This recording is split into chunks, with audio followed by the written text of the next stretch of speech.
Perhaps we need some outside universal threat to make us recognize this common bound. I occasionally think how quickly our differences worldwide would vanish if we were facing an alien threat from outside this world.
Good evening and welcome to Spaced Out Radio tonight. My name is Dave Scott. Thank you very much for tuning us in as we are going to have a great show tonight. Merle is here. Yeah, our main man Merle is back, and we are joined by North by Northwest Paranormal out of Washington State as well. We got a little bit of a error. One second.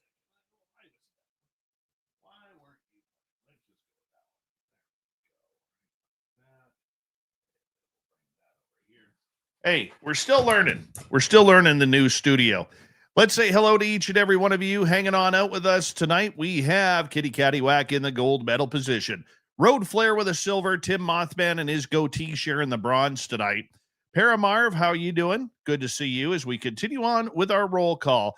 Merling it up right there. Mel WD-40 lubing us up for tonight's show because the guys from North by Northwest literally said, we're not coming up unless we're all lubed up. We need to be lubed. So thank you, Mel, for lubing up this show tonight. Karen and the Woo Train joining our YouTube membership. Thank you very much. It's a great way to support what we do on this show on a monthly basis. So thank you very, very much for the love. Robert Lamoth, race fan. How you guys doing? Pony Pong, nice to see you. Desert Rat has returned. Desert Rat will be signing autographs after the show. Line up to the left of the studio if you don't mind. To the left of the studio. Anil, how you doing? Just another guy named Harry. Kathy Evans, nice to have you all here. Signs of Life and Merle, Merling himself. That's always a good sign. Eternity Eternal, how you doing? Kurt M, Lisa Smith, ST is here. ST will be signing autographs after the show as well. Line up to the right of the studio if you don't mind. To the right of the studio. Candace, J Truth Seeker, and Bar Madison, thank you for coming on in tonight. Good morning, Skip to my Lou. Blix, how you doing? Long time, no time. John Verica, welcome to SOR Chat. I hope I pronounced your last name right. And number 22 in your program tonight, starting at center ice from Stockholm, Sweden, Lars Jansson. Vanessa, nice to see you. Pam Harris, good to have you here. Hi there, Matthew Goodka. Thank you for coming on in. As we continue on with our roll call, Doug Shelby is here. The Doug Shelby has arrived, which means we can officially start this show. Hi there, Jessica McCreary, and the gorgeous and talented Kira saying hello. We've missed you, my dear. Give me a text. Give me an update on how you're doing. Corey, Tyler 420, how you guys doing? Stargazer, thank you for kicking off the Super Chat tonight. The Super Chat is an excellent way to support what we do on this show on a nightly basis. So thank you very, very much. Continuing on with our roll call, we say hello to Javier, Cryptid 559, our guest last night. Jennifer Richardson Elizalde, thank you for joining us. And Kitty Caddywhack, thank you for that lovely super chat. I always appreciate your love and support of SOR. So thank you very, very much. Scrolling on down, let us say hello next to Oob to Joe's Main. You've got aliens. Rock and Rory, how you doing? Flat 6, good to see you as we continue on with our roll call here. Let's get the radio side going.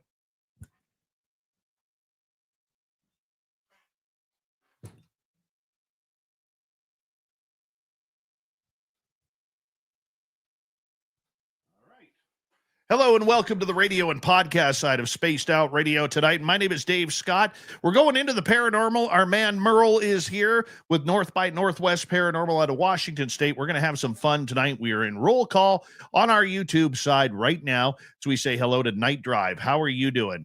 Good to see you. Benno, thanks for coming on in. Hi there, Fast Hemi and Draculticon. How are you, my friend? We continue on with our roll call here. Scrolling on down, we say hi to Necessary Dialogue. And who's next on our list? Boondock, good to see you. And Kimberly Burgess, how are you doing? Stephanie G, welcome to SOR Chat.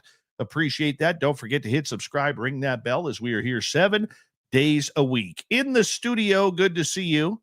And let's see here. Who else do we got? Well, they're going to have to wait. They're just going to have to wait. Yennefer with a soft J, how are you? Hey, the super chat is open. It's a wonderful way to support what we do on this show on a nightly basis. And don't forget to shop at our Spaced Out Radio store. We do not have ugly swag. Throw those horns up. Let's rock.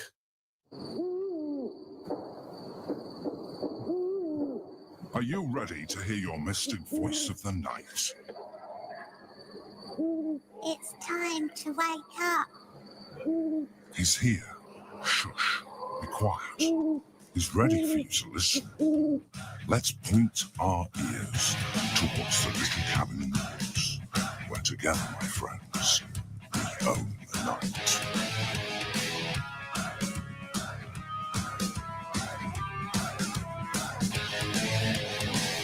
It's time for Spaced Out Radio with Dave Scott. From the mountains of central British Columbia to you listening around the world, this, my friends, is Spaced Out Radio. I am your host, Dave Scott, sitting in the captain's chair of SOR headquarters. We welcome you to tonight's show on our terrestrial affiliates around North America, digitally on every major podcast network. Our website, spacedoutradio.com. We have a plethora of features for you. Rock out to Bumblefoot. Read the news wire. Check out our swag as well. You can follow us on X at Spaced Out Radio, Instagram at Spaced Out Radio Show, and on Patreon in the Space Travelers Club. Tonight's show is brought to you by Chive Charities. Help make the world 10% happier by visiting Chive Charities today. You can find them on our website.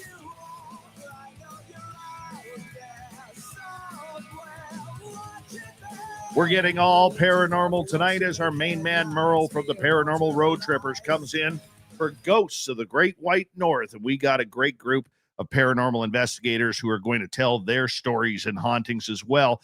Then in hour number 3, Josh Rutledge will be here for the UFO report, filling in for an ailing Tim James. We're going to have a great night. I didn't get to Swamp Dweller. I promise that I'm going to try better for tomorrow. Swampy, don't hate me for it. Just do not hate me for it. That's all I really ask. And I know if I ask, I shall receive. So he's going to be good with it. All right, it's time to talk some ghosts. Merle is a seasoned paranormal investigator based in Langley, British Columbia, widely known as Merle on Spaced Out Radio. That's right here, right here. With over 2 decades of experience, he brings a grounded, methodical approach to exploring the unexplained, combining historical research with firsthand encounters. Since 2015, Merle has been a regular on this show in a monthly segment called Ghosts of the Great White North, sharing chilling stories and investigating insights with listeners across North America. And we love it when he's here because, you know, it's Merle. Do not enjoy Merle very much. Merle, how you doing? Doing fantastic, Dave. I am looking forward to tonight's show. And you know what? Your new studio looks nice and pretty. I like the bar. I like the big foot. Looks great. It's very nice. Even though our radio audience can't see it. It does. Hey, I was painting a picture for them. I know. I love you for it. I do. Yeah. I do. You brought some friends with us tonight out of, northwestern Washington State. Merle, who are we talking with tonight? We have North by Northwest Paranormal. They're based out of, the Pacific Northwest, Washington. And I came across their Instagram. I've been following them for quite a while. And as the YouTube videos are pretty awesome too. And I noticed that we have both crossed paths at various locations throughout Washington. So I would like to pick their brain on a lot of the investigations, a lot of the haunts up there, and see what they have to say. Yes. Hello. Absolutely wonderful. Gentlemen, welcome to Spaced Out Radio for the first time. It's good to have you with us. And you know what? The paranormal is something that I think over the last few years has kind of, taken a downward spiral in the fact, considering it, 8-9 years ago, it was at its peak. Everybody wanted to do it. Everybody was getting into it. Everybody and their dog had a paranormal podcast, a paranormal YouTube channel, posting everything. How did you guys get started? Well, yeah, I don't know. It's not really a quite exciting story. We all worked together at one point, and then we're just in the office one day, and you're like, "Hey, you like the paranormal? I like the paranormal. Hey, you got ghost hunting equipment? Sweet." Yeah, I think it was over a new episode or some storyline with ghost hunters or ghost adventures, and we're just like, oh yeah, you watched that? And then we're like, hey, let's get together one day and go out. Yeah, and, that's kind of just where it started, was a joke to mess around, and then it turned into a passion, honestly. And it was like our first investigation to where we're just like, oh my God. This is amazing. Like, let's keep doing this. Yeah. And so that's kind of, and here we are. I do have to say, it takes a lot of commitment to do this. And, Eric, just your thoughts. Why did you guys decide this was something that you wanted to do? Was it just something to do that's different? Was it a, I know for me, man, I love going into the field, and I'm not a researcher. I'm an enthusiast. Was it just to have that experience to confirm for yourself, Eric, that there's something out there? Yeah. I think a lot of it was with my family. My dad, he was always in the supernatural or everything like that, paranormal, and he was always trying to scare us as kids growing up. And I think that kind of carried on to us kids, and it's kind of been almost like a lifelong fascination with it. And when I met these guys, we kind of took that dive into it, and then and that's where it kind of hit it off. It was more than I expected it to be, and I loved it way more than I thought it would. Just the weird things that we happened to capture just on our first investigation, just shooting out there to see what's going to go on, and we were pretty surprised about it. Yeah. Mm-hmm. One question I like to ask teams when we bring them on is, like, for me, I got into the paranormal because I had experiences growing up at a young age. Now, did any of you guys have experiences, or is it more of like watching shows, getting into it that way? I think out of all of us here, I've always, since I was young, had some form of kind of experiences, or at least even when I was younger, I didn't quite know what it was or what anything was. But I've always had interactions or seeing ghost spirits or hearing them. So I've always, since I was young, had interactions. Yeah. And that's what we've kind of, when it comes to forming this group, we've all noticed, we've all had some sort of like experiences. Like, I've never had experiences growing up, even all the way until we started to do our investigations. I've always been fascinated with the TV shows. And like you said, years ago, this is when it was at its peak. And that's when I was super interested in shows. There's all sorts of shows you can see even today with just the paranormal experiences. So I would always be watching them, which got me fascinated into it. And then, yeah, mine was kind of the same thing. I remember watching Ghost Hunters when that came out. Started from the very beginning on that, and just been fascinated with it. Ghost Adventures, America's Most Haunted. Yeah, we were always watching that. And yeah, that really kicked everything off. Just always that obsession with it, and having to try to feel it for myself to see what's actually going on. Right. Yeah. Now, Austin, you said you had experiences growing up. Yeah. What would you say would be your earliest? And what happened? So my earliest, I think I had to be just coming out of middle school, going into high school probably. And it was I called him Peter. I don't know why. Just Peter seemed like a fitting name, but he was a shadow figure that would appear on my wall. It was always kind of late at night when everything settled down and quiet. Nothing egregious, never jump scared. You'd just kind of you'd be doing something, you see him and you kind of look at him, and then he'd just kind of go on his way. And that lasted the whole time I lived there. And that's kind of where I was like, oh, maybe there is more to what I understand or what we might see on Ghost Hunters, Ghost Adventures, all of that, Haunted Travels. And from there, I just kind of opened my eyes more, paid more attention, and I've had multiple experiences since then, just personally, things walking up behind me when nothing's there. I used to live in a house that had 3 ghosts at one time, so 3 spirits. Had a little girl, a shadow figure, and then somebody that I don't know what it quite was, but he always moved the controller when you were or the remote when you were watching TV. He'd just kind of move it, and that would be it. Like he wanted the channel changed. Oh, yeah. So it was always fun. I've always had good experiences. Nothing terrifying. Was it? Would you say you're more? Oh, Sorry, go ahead, Dave. Sorry. Was it about having the experiences, Matt, or was it more about learning about what is truly out there? Is there something in life after death? And that is a question that I want to answer, that I want to find out myself. I mean, I would say I'm probably, with having no experiences all the way up until we started doing this, I'm always kind of, I wouldn't say skeptical, but like pretty critical about the evidence that we get. I always try to find a reasoning behind the evidence that we get. And if I can't find anything that were to prove whether, this device over here went off by something around us, then, I have to objectively say that was something paranormal, right? So that's basically just my objective. And a question that I want to answer and find out myself is, basically that. So is that an important question for you? I mean, considering you're dealing with people who we can assume were living at one time, is it something for you that you want to find out? Hey, is this what I'm going to be doing once I exit my body? Right. That's basically how I keep that mindset, because that's how I treat the spirits that I communicate with in our investigations. I treat them as it was a person once living. So I'm going to treat them with the respect that they deserve, right? I'm not going to go in there and trying to, aggravate or anything like that. If I were dead and I were to pass on and maybe I'm still lingering around, I would want to be treated with respect. So I'm going to treat them with the respect that I would want to be treated with, kind of just like a person. So that's kind of my mindset when it comes to communicating with the spirits. And how about for you, Austin?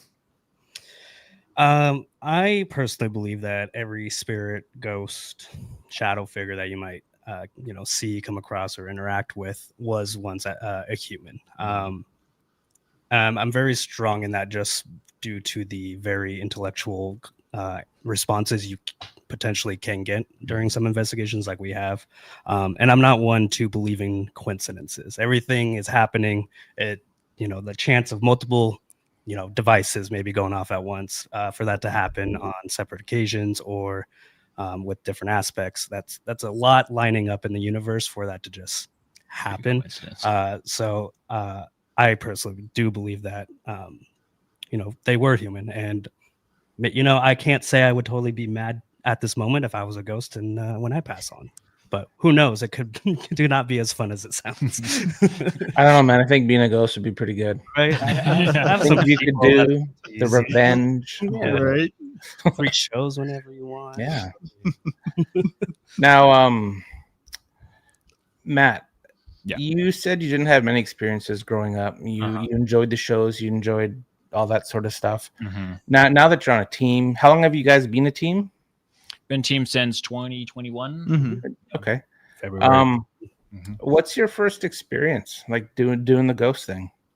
It was our first investigation. And when it comes to the perception I got from watching those shows growing up, right? And the perception that I got was that, ghost, evil, scary, right? Mm-hmm. So I was a little jumpy in our first investigation. But I remember the very last part of our investigation, we were getting all these responses. We're getting responses on Spirit Box. We're getting EMF spikes when there shouldn't be. All of a sudden, we're just like, all right, I think that's it. It's time to go. And we go, and we're about to head towards the door. The door just slammed shut on us. And so at that point, I was just like, oh my God. I was like, that's something trying to trap me in here. We got to get out of here. But then Austin was like, okay, hold on, wait. It's fueled out a little bit. And so we started asking questions, and, eventually we stayed there for a little longer, started got like spirit box readings, and it kind of slowed down a little bit. And I just remember we're like, all right, I think that's it. I think it's time to go. Right. We got everything we could. And the door just opened. And at that point, and I was just like, all right, that is not a coincidence right there. We're saying, okay, let's go. And all of a sudden door closes. And then a little bit later, okay, time to go. Door opens. And it was a heavy. Yeah, it was a pretty heavy door. Barn door. Yeah, we went back trying to open it, trying to recreate the whole thing. And it was pretty still on that whole thing. So that stood out pretty well for us. At that point, I was just like, all right, I'm in. I'm ready for this. And so that was basically just my experience to where it's like, I cannot explain that. I did everything I could. It wasn't windy enough to push that door. We tried to recreate that as best we could. But at that point, I was like, all right, yeah, this is something I could do for the long run.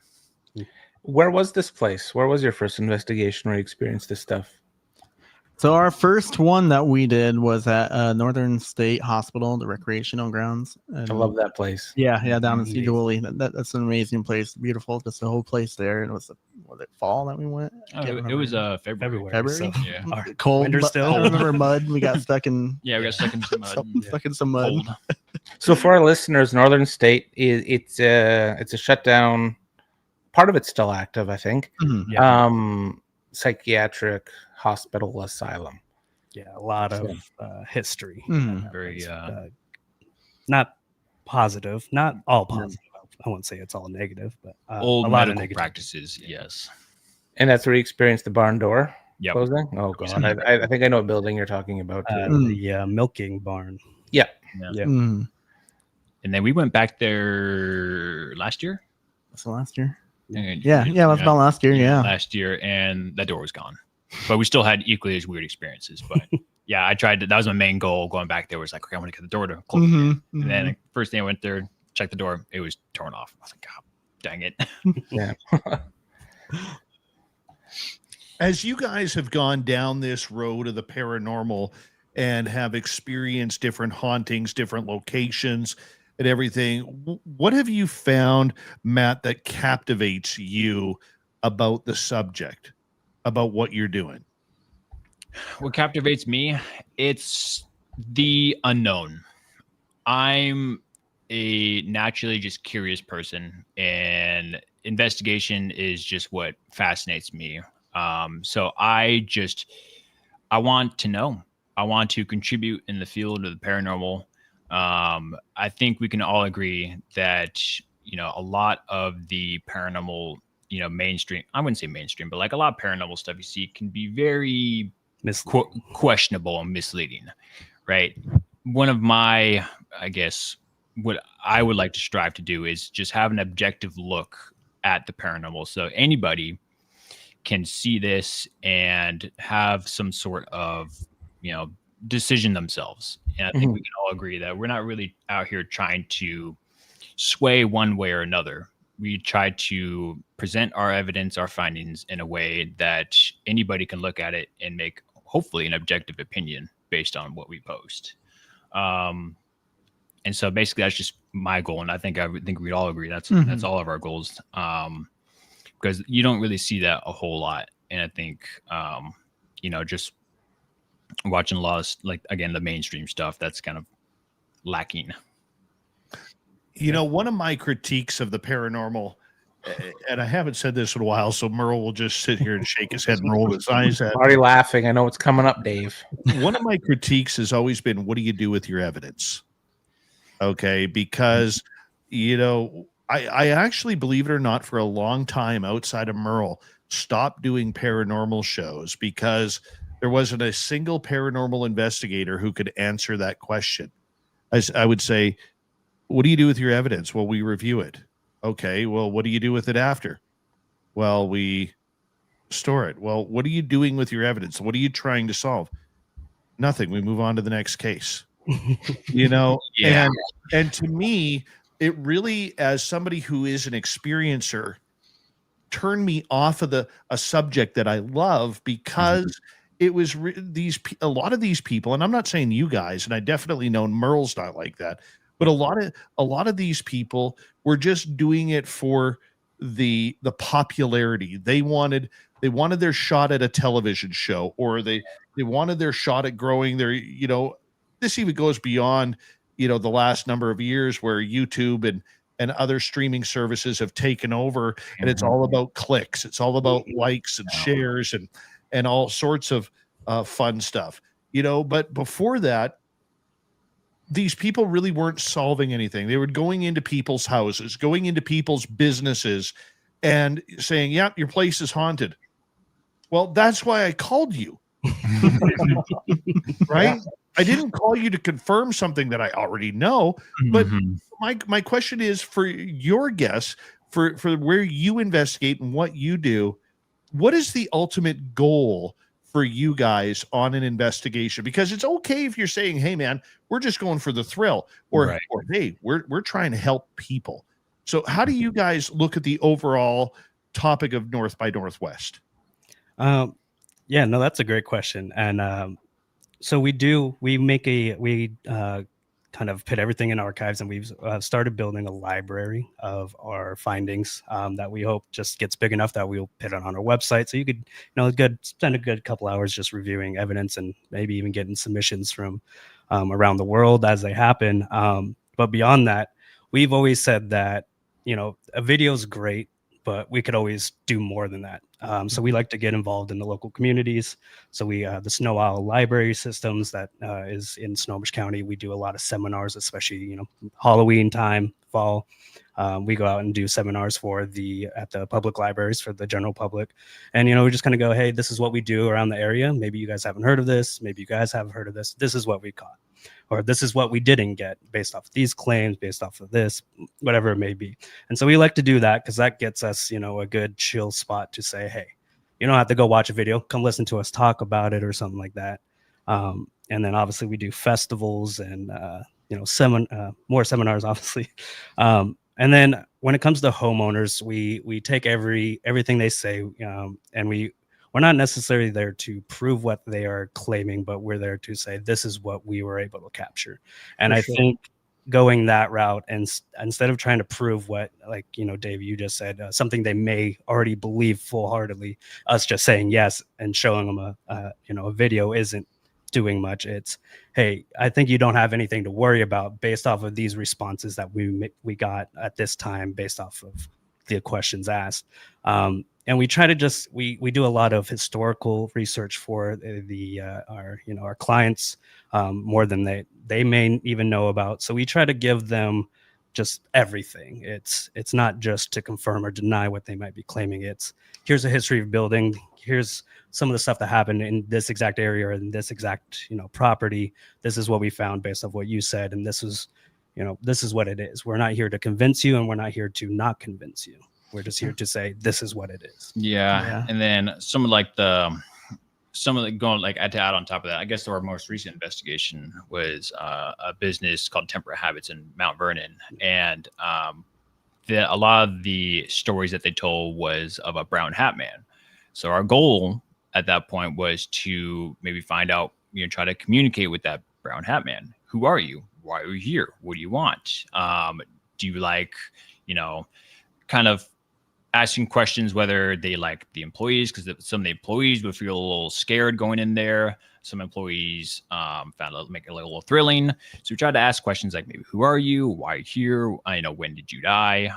Questions like that, to where the owners and the employees, to where they can feel a little safer in their place. Or if we can get like maybe a name to where, like, even after that, just like cleansing the place. If they're like, "Hey, if you guys don't feel comfortable with this entity, we know people who can cleanse, so we'll offer those cleansings." And even for like homeowners, where they're like, going back to like, confirming whether they hear a couple things here and there. So we're going to confirm that the place is haunted for them. And then I'm going to cut you off right there because we do have to go to break. I apologize. No. We got to apologize when we got to go to break here. Ghosts of the Great White North with our main man, Merle, is coming up here. And we got special guests, Matt, Eric, and Austin from North by Northwest Paranormal out of Washington State. It's a fun topic so far. This is Spaced Out Radio. It's Ghosts and Ghouls for the next hour and a half on the show.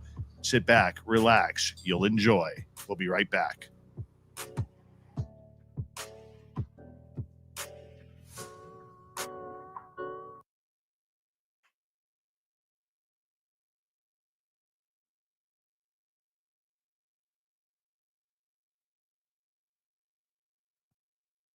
All right, we are clear.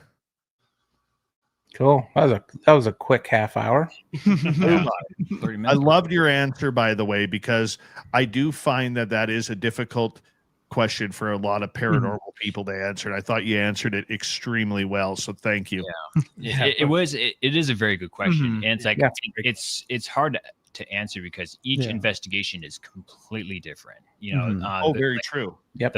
Gents, I'm batching it this next couple of days, so I just got to make sure that my boy upstairs is in bed. And Oh yeah, no, I get it. I got 3 young ones. I'll be right back, guys. Understandable.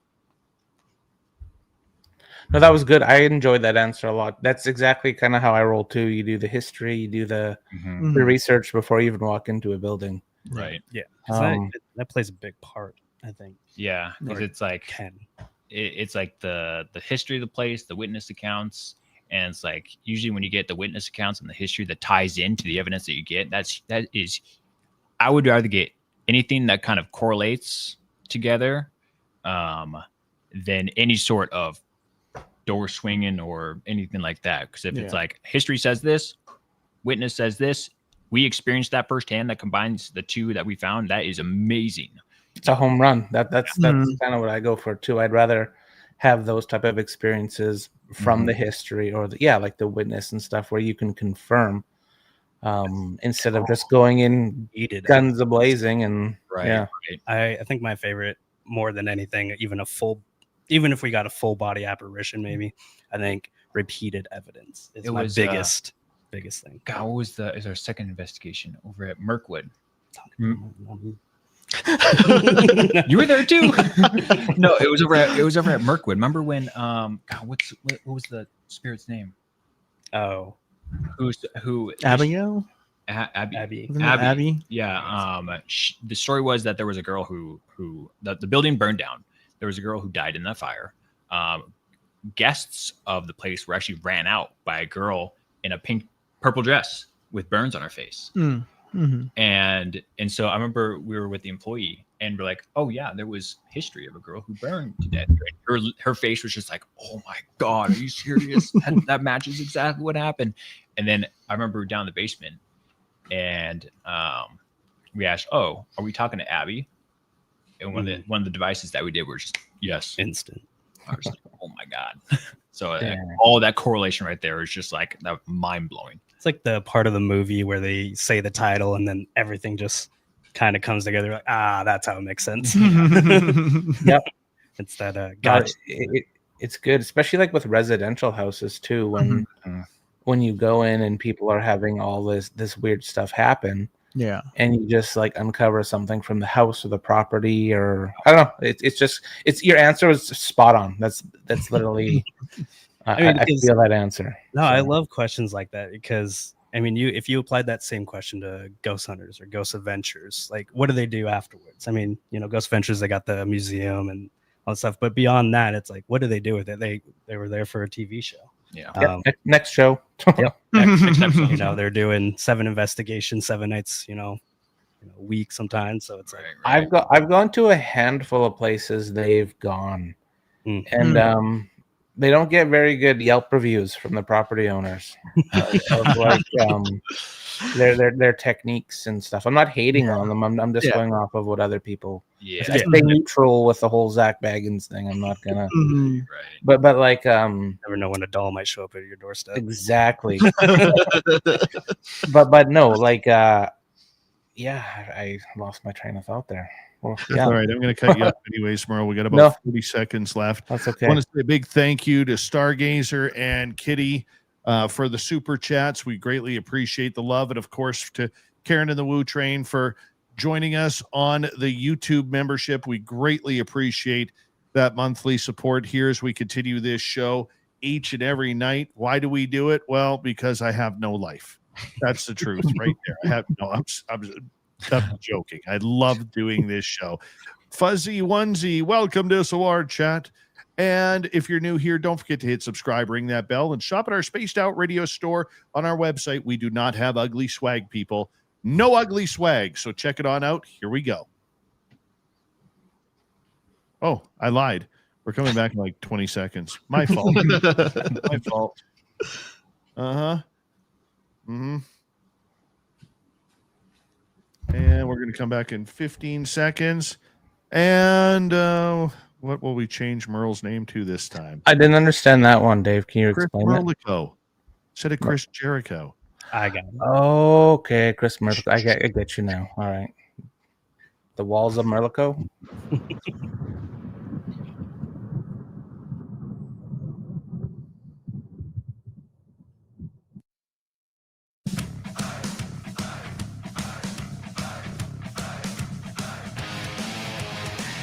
Here we go with the second half hour of Spaced Out Radio tonight. My name is Dave Scott. Thank you for joining us as we take a road to the paranormal tonight with Merle and Ghost of the Great White North. Before we bring the gentleman back, we want to say hello to everyone listening in on our terrestrial affiliates and remind you that you can listen to all of our archives for free on every major podcast network as well as on YouTube. Hit subscribe if you don't mind. Our website, spacedoutradio.com. We have a plethora of features for you. Rock out to Bumblefoot, read the news wire, check out our swag as well. You can follow us on X at Spaced Out Radio, Instagram at Spaced Out Radio Show, and on Patreon in the Space Travelers Club. Here he is from Vancouver, British Columbia, the Paranormal Road Trippers, our main man, Merle. We talk ghosts with him on Ghost of the Great White North once a month here on the show. And we are joined by Austin, Eric, and Matt from North by Northwest Paranormal, based out of the Puget Sound in Washington State. We love these guys. They're already favorites of mine, and it's only been about half an hour since I met them. But hey, they got great beards, and that's all that matters. So thank you for coming on in. And Merle, take it away. I guess out of the five of us, I'm the beardless one. One day. But I'm gonna hit you up with this question. I was creeping your website pretty good today, and a lot of teams. You have the link. I have it on mine too. Request an investigation. How do you weed them out? Because I've had a lot of experiences where I'll give you a quick one before I get you to answer. This was about 4 years ago. People requested investigation. Me and two of my friends that were from a previous team, we do our thing. We bring our gear.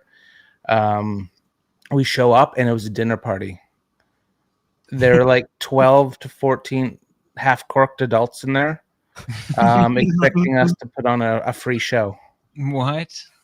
Yeah, and it was longer 4 years ago. I'd say it's probably more like six-ish years ago.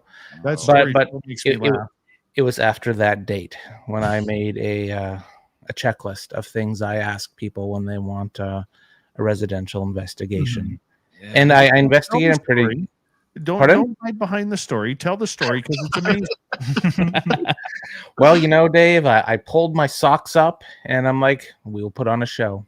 and we did the investigation. We just put all of our gear out, acted like no one was there while people just kept cracking beer and making stupid ghost noises. Oh. And we showed face. We got a good review, and that's what you want, because it's one tarnish on your paranormal record, and people will. Yes. And yeah, like I said, it was after that date when I made a very lengthy checklist of even questions about drug use, mental health, everything. Right. And I think that's what's needed. Yeah. So, how about you guys? What do you do? That is a pretty hard one that we luckily haven't been come across it anything that weird, but yeah, we kind of go through this whole checklist too. One things that we do, we definitely want to schedule a call with them after going through the emails and going back and forth with them with some of their questions. We definitely do that phone call with them. Obviously there's still some things in there that you obviously can't tell right off the bat, but yeah, kind of going through that whole checklist that we have as well, which does kind of include the same questions. kind of mental history, everything like that, medical history. Mhm. But it is going to be hard, especially nowadays. You never know what you're going to get, but hopefully maybe we'll get that and we'll get some free dinner out of it. I think one thing we've found that helps is having instead of just scheduling right away, try to have a good daily communication. If they seem pretty serious about it. I know we were messaged on Facebook from a family out of Oregon. And it didn't sound too urgent until, they bring it, we have 3 young kids. And that's where you're as a parent of 3 young kids, your hairs kind of raise up and you're like, all right, well, what's going on? And you take a little more investment in what they're saying. Where we were ready to drop whatever we were doing and go within like 2 or 3 days, we were ready to plan a trip to go 6, 7, 8 hours away. The mountains were snowing. We're like, I don't know if we're going to get back home afterwards. Help these people out. So there's different things that I think raise or kind of make it a priority. And when it comes to children, especially, that's when you want to take serious, but you also got to really get a consistent story from. And that's where being in daily contact. How are you guys feeling today? How are the children feeling? I know some I asked, anything new happen?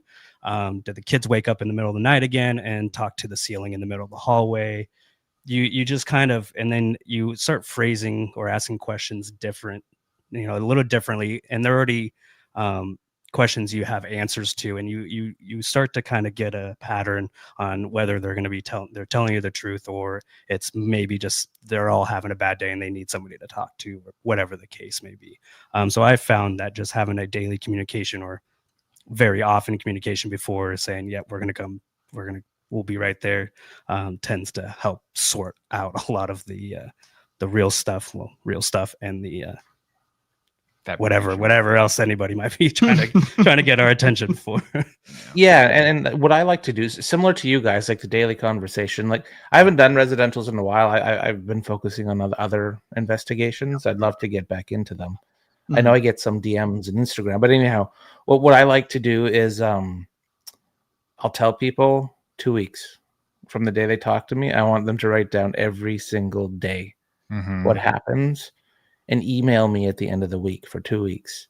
And I find either it fizzles because it's not cool after a couple of days and it gets boring and you never hear from them. Right. Or if they're in genuine urgency or a problem in their house, because we want to help at the end of the day. That's what we're doing. Yeah, exactly.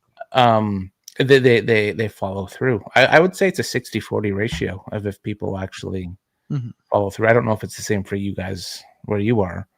I've found. I feel like we've gotten more things that have panned out to be for the better than I think we have that hasn't panned out or has been just a waste of, I wouldn't say waste of time, because everything is something. But I think for the majority so far, knock on wood, we've been pretty lucky on when people have reached out.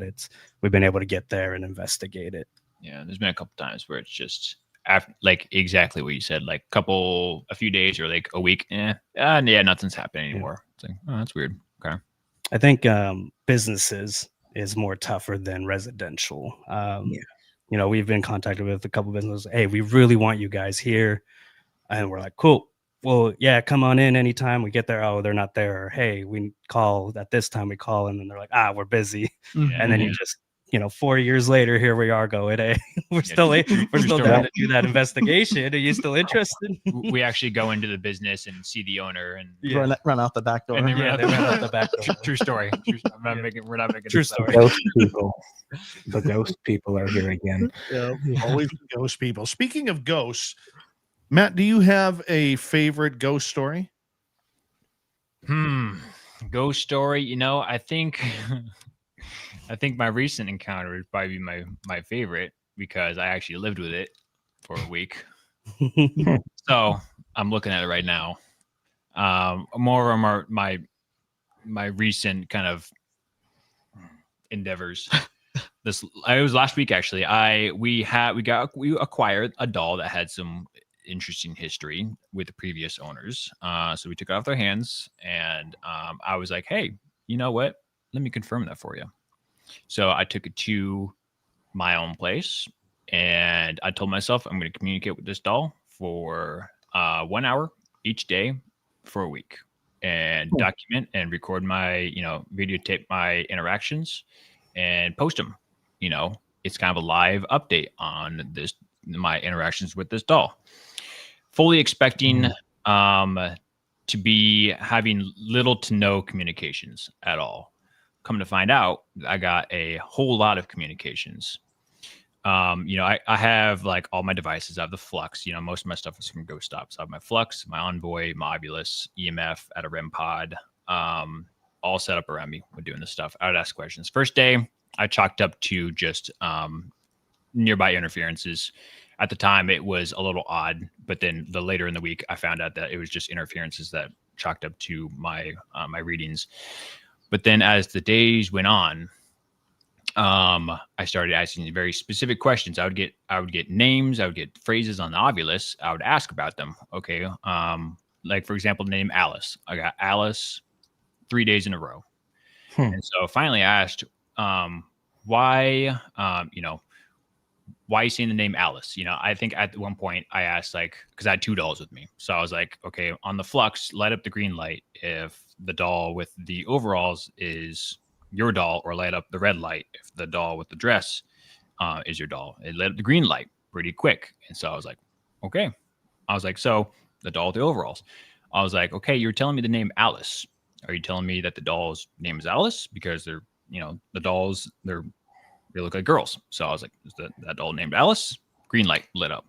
So I was just like, okay, that's coincidental. That's, I can't really explain that. And then the second day, I think that was kind of like the highlight of that whole night. And then the second day, again, it's all about consistency. Was okay. So just to confirm, the doll with the overalls, his name is Alice. Green light for yes. And I was just like, okay, that confirmed. I can't argue with that anymore. So then I kept constantly asking for his name. I would ask very personal questions. How'd you die? What's your name? How old were you when you died? Are you a child or your adult? I eventually got adult. I think that was kind of closer to the second or third days. And then I would ask the same question again the next day. Are you an adult? Or like maybe not the next day, but a couple days after. Are you an adult? Yes. Right. Are you? And I think the first question I asked was like, are you a child? And it said no. So then I asked, are you an adult? And it said yes. And of course, when I say yes or no, this is like my Flux or my Envoy, either giving the yes or the Flux red or green light. And so toward it was on the 6th day, I started getting, again, I would keep asking it questions, personal questions to know who I'm talking with, right? I understand that this doll I have right here is named Alice. It was your favorite doll. You like this doll very much. I get it. I'm treating this doll with respect. I want to know who I'm talking to. I keep asking the questions, no responses whatsoever, besides an adult. So then the 6th day, I got the words like devil, evil, hell. And so I was like, that's odd. This is going in a very ominous direction. We don't like that. No. And so I was like, okay, so I'm thinking to myself, I was like, it's in my home. I'm communicating with it. I don't want it to feel somewhat attached to who I am and start to linger around. So I asked some questions reluctantly. I was like, is there any significance of why you said devil? Lit up green on my Flux. Yes. I was like, oh, great. Okay, here we go. So I was like, okay, you said evil. Are you saying that the devil's evil? Lit up green on the Flux. Oh, okay. Yeah, I'm sure we can all agree. Devil's evil. Okay, cool. I was like, okay. And at that point, I was just like, have you seen the devil? Lit up green. And I was like, I don't like the direction this is going. So then I sat there and I phrased my questions very specifically. And the timing of my Flux responses, again, cannot be coincidental. So I was like, okay, so you're saying that the devil's evil, that you've seen the devil. So if you're saying all of that, does that mean that you're a demon? And I remember it was like within like 5 to 10 seconds, lit up green. At that point, I was just like, okay, well, you know what? We don't need to be communicating anymore. And that's where I just kind of cut off communication at that point. And I left it in my apartment, just overnight, just to see if there's any sort of, experiences. And I couldn't, again, throughout the whole week, I didn't notice anything in my apartment. I would hear like weird noises here and there, which I can kind of chalk up to just, the place settling. Didn't really pay too much mind to, there's a couple of times where I've seen like, I heard my door creak when I'm sitting on my computer, and I saw it move, and I heard my door creak, and I was like, that's weird. I've never seen that before. And then it was the 7th day where I brought it. I took it out of my home. I brought it here, and we had these guys, the whole team, ask questions. And the first question, it wasn't the first question we asked, but it was the first question we got a response to. I was like, okay, you claim to be a demon. Is that true? Green light. Response, yes. Wow. So I'm like, okay. Obviously, it's nothing in my place that could have interfered with these devices when we got the same answer confirming the same thing that I asked in my place in a completely different place. So I'm just like, all right, there's really no, I can't argue with that anymore. So, and, that kind of, I had a whole day to think about it, and I was just like, do I really think it's a demon? No. I think it's just something posing to be a demon to either scare me, get a rise out of me, or maybe it was just sick of talking to me. So it was just like, yeah, I'm a demon. So, a lot of questions going through my head ever since. I've been trying to go through and just kind of really formulate my actual opinion on it. And I just think that it probably was a demon. I think even here, I was just like, yeah, I think that demon claim is nonsense. And the red light, no. And I'm just like, okay, you're obviously disagreeing with me, saying that you're still claiming to be a demon. But the whole interaction, I would say that was my whole favorite, it was a more recent interaction with something. I've been watching your videos actually on Instagram. I'm like, I need to ask questions about this. I had a similar experience. I had a lady send me these $2. She was from Iowa, I think, and she sent them all the way up here. Mm-hmm. And she's like, I don't want these. Because people in the past, they've sent me like haunted or weird things to investigate, or just because like everything in this cabinet is kind of, that's what it is. Yeah. And these $2, it's funny. I couldn't open them. It was in a FedEx box. And then I'm like, I'll open them later. And then I went on vacation for a week. I put them underneath my computer desk, like the box, unopened. And I got back from my vacation, and the box was in the center of my living room. Interesting. And I'm like, okay. And that's where a camera would have come in. Yeah. And then I'm like, I don't want to open these alone. And I actually was at a psychic fair, I think, a week after that. And one of my trusted friends who's a psychic, I'm like, I need you to open this for me. I'll film you, because I love holding a camera. And they said that it was one of the dolls. One of the dolls was kind of not negative, but maybe a little cranky. Yeah. Because of where it came from, and I guess whoever had it before. Right. The other doll was placebo. Like, it was nothing. It was just a creepy old doll. Mm-hmm. So I've had enough haunted things in my house where I don't like that. I'm not a big fan of having haunted things in my house anymore. Understandable. Yeah. Just from previous experiences, I kind of like a nice chi area. Yeah. Mm-hmm. You got to have your safe zone, your cool down, your safe So space. here we are. Yeah. Just somewhere that behind me for our listeners, I have a whole cabinet full of knickknacks and haunted stuff. Amazing. But what I did, and this could be a cool experiment for you guys, and it's I think the listeners would like to hear this too, is I took these dolls and I contacted, I think it was 5 teams or independent investigators within the Vancouver, BC area. Okay. And I'm like, hey, I'd like to do this experiment of, are these dolls haunted?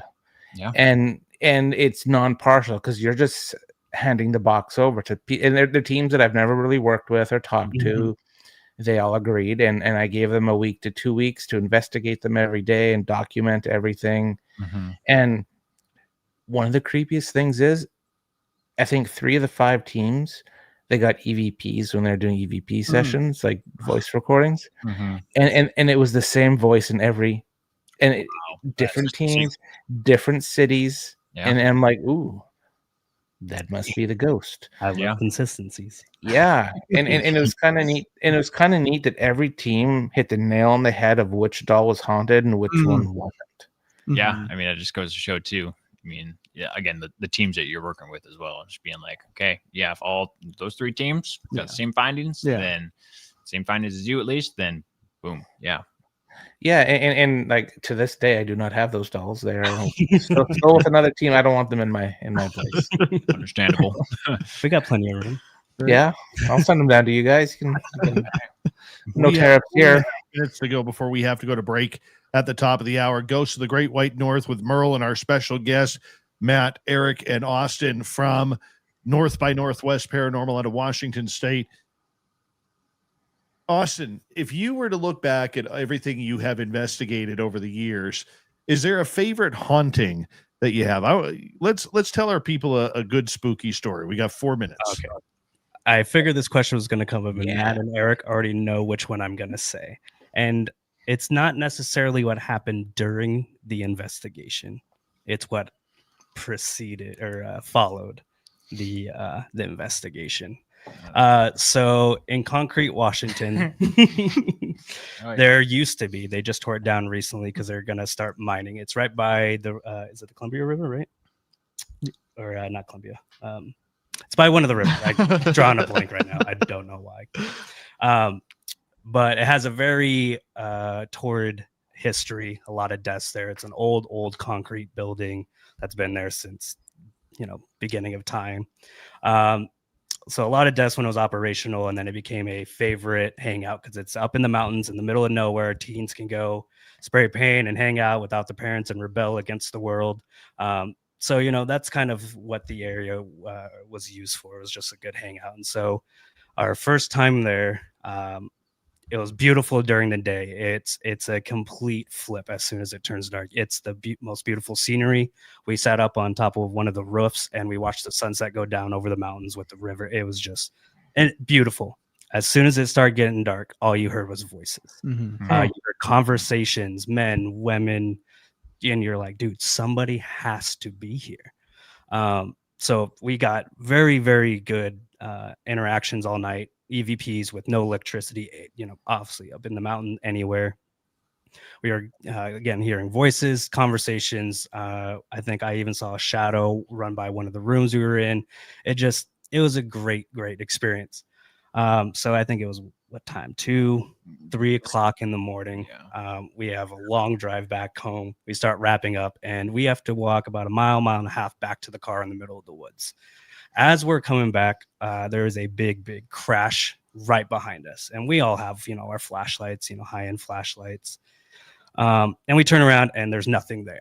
And it's nothing but open and some trees. But, you could see those moving and they're not the biggest trees. So if something big that made that sound, you would be able to see it pretty easily. So we're like, all right, we're exhausted. We had a very interesting night. We're in an unknown place. We're ready to go home. We're all making stuff up in our heads at this point. As we start going, it happens again and it sounds closer and it sounds louder.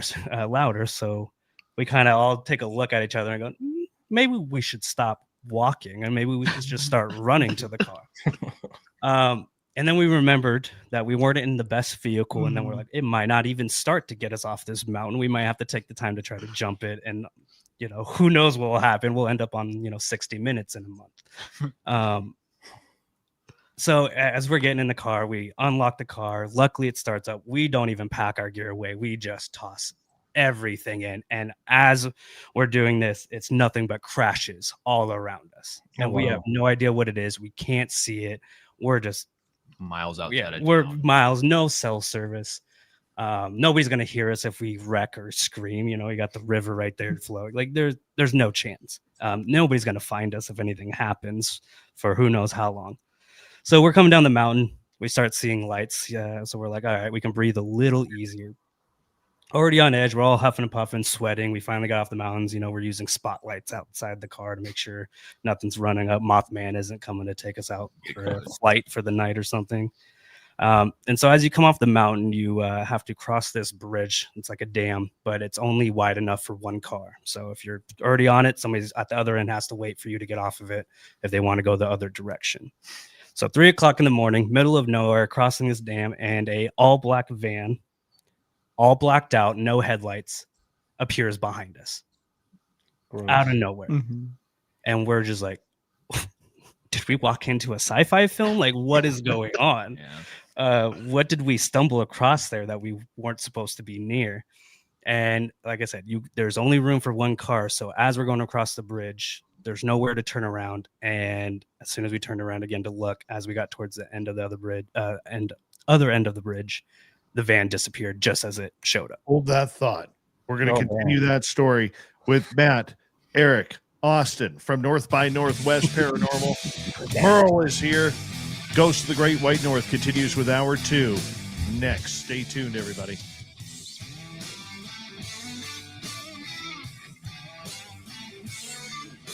This is Spaced Out Radio with host Dave Scott.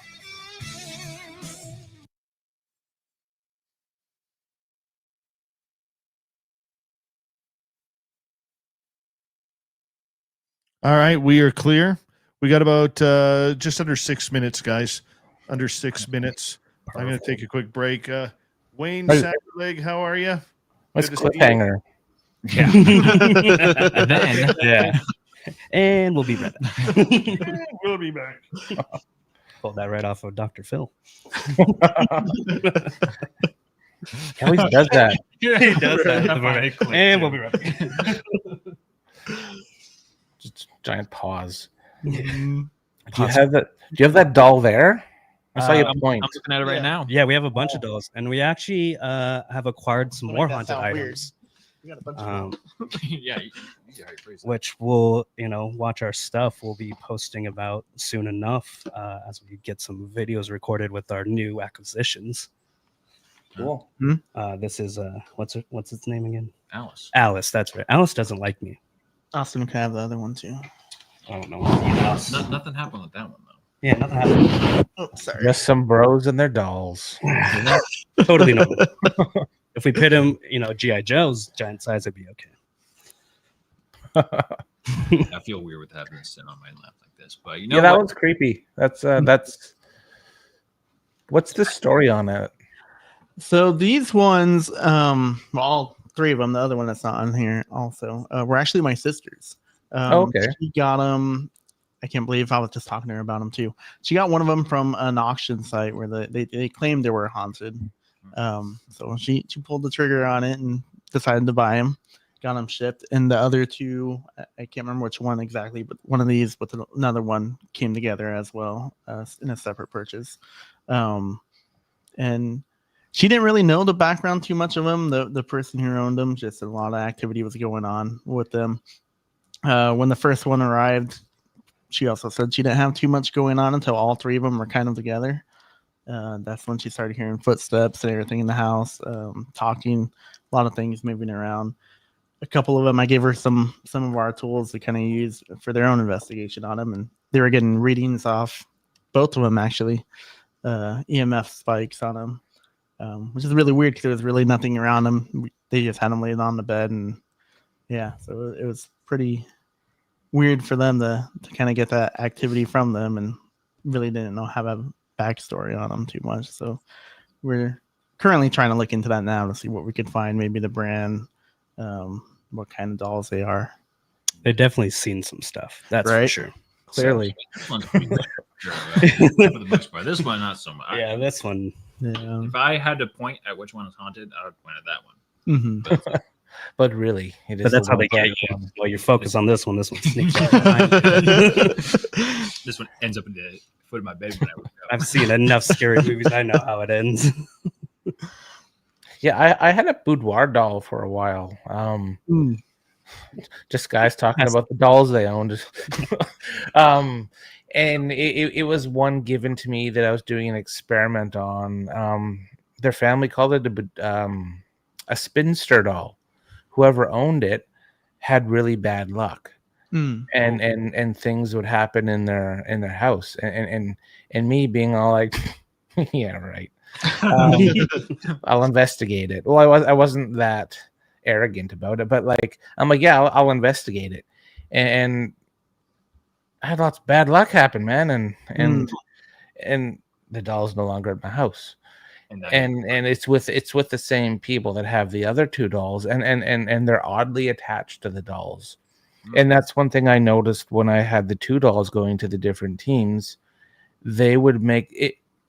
sounds weird, but they would make the dolls part of their family. They would sit them in their living rooms, like literally, or in their dining rooms, and they would just kind of be sitting there in general population, so to speak.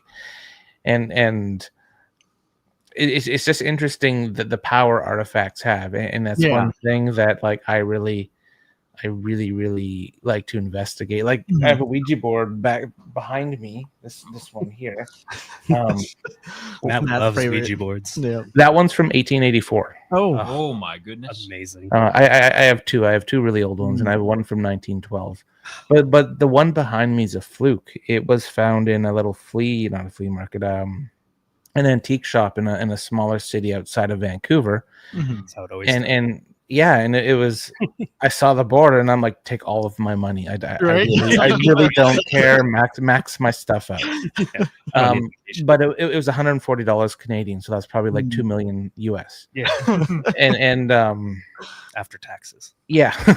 And then I messaged the Salem Witchboard Museum, and I got her to appraise and just give me some history on the board. Like I took a bunch of photos, and she's like, number one, how the heck did that get to Canada on the West Coast? And two, she was like, there's under like probably 10 of those in existence. Wow. And it's an actual original one that was handmade, and they're handmade in Baltimore, sold out of Merle. We got to come back in 25 seconds. Damn. Stephanie G, welcome to SOR chat. Thank you to Kitty Caddywhack, Jake, and Stargazer for the super chats. Thank you to Karen for joining the membership on YouTube. And don't forget, you can shop at our Spaced Out Radio store. We do not have ugly swag, people. No ugly swag, so make sure you go check it on out. Here comes hour 2.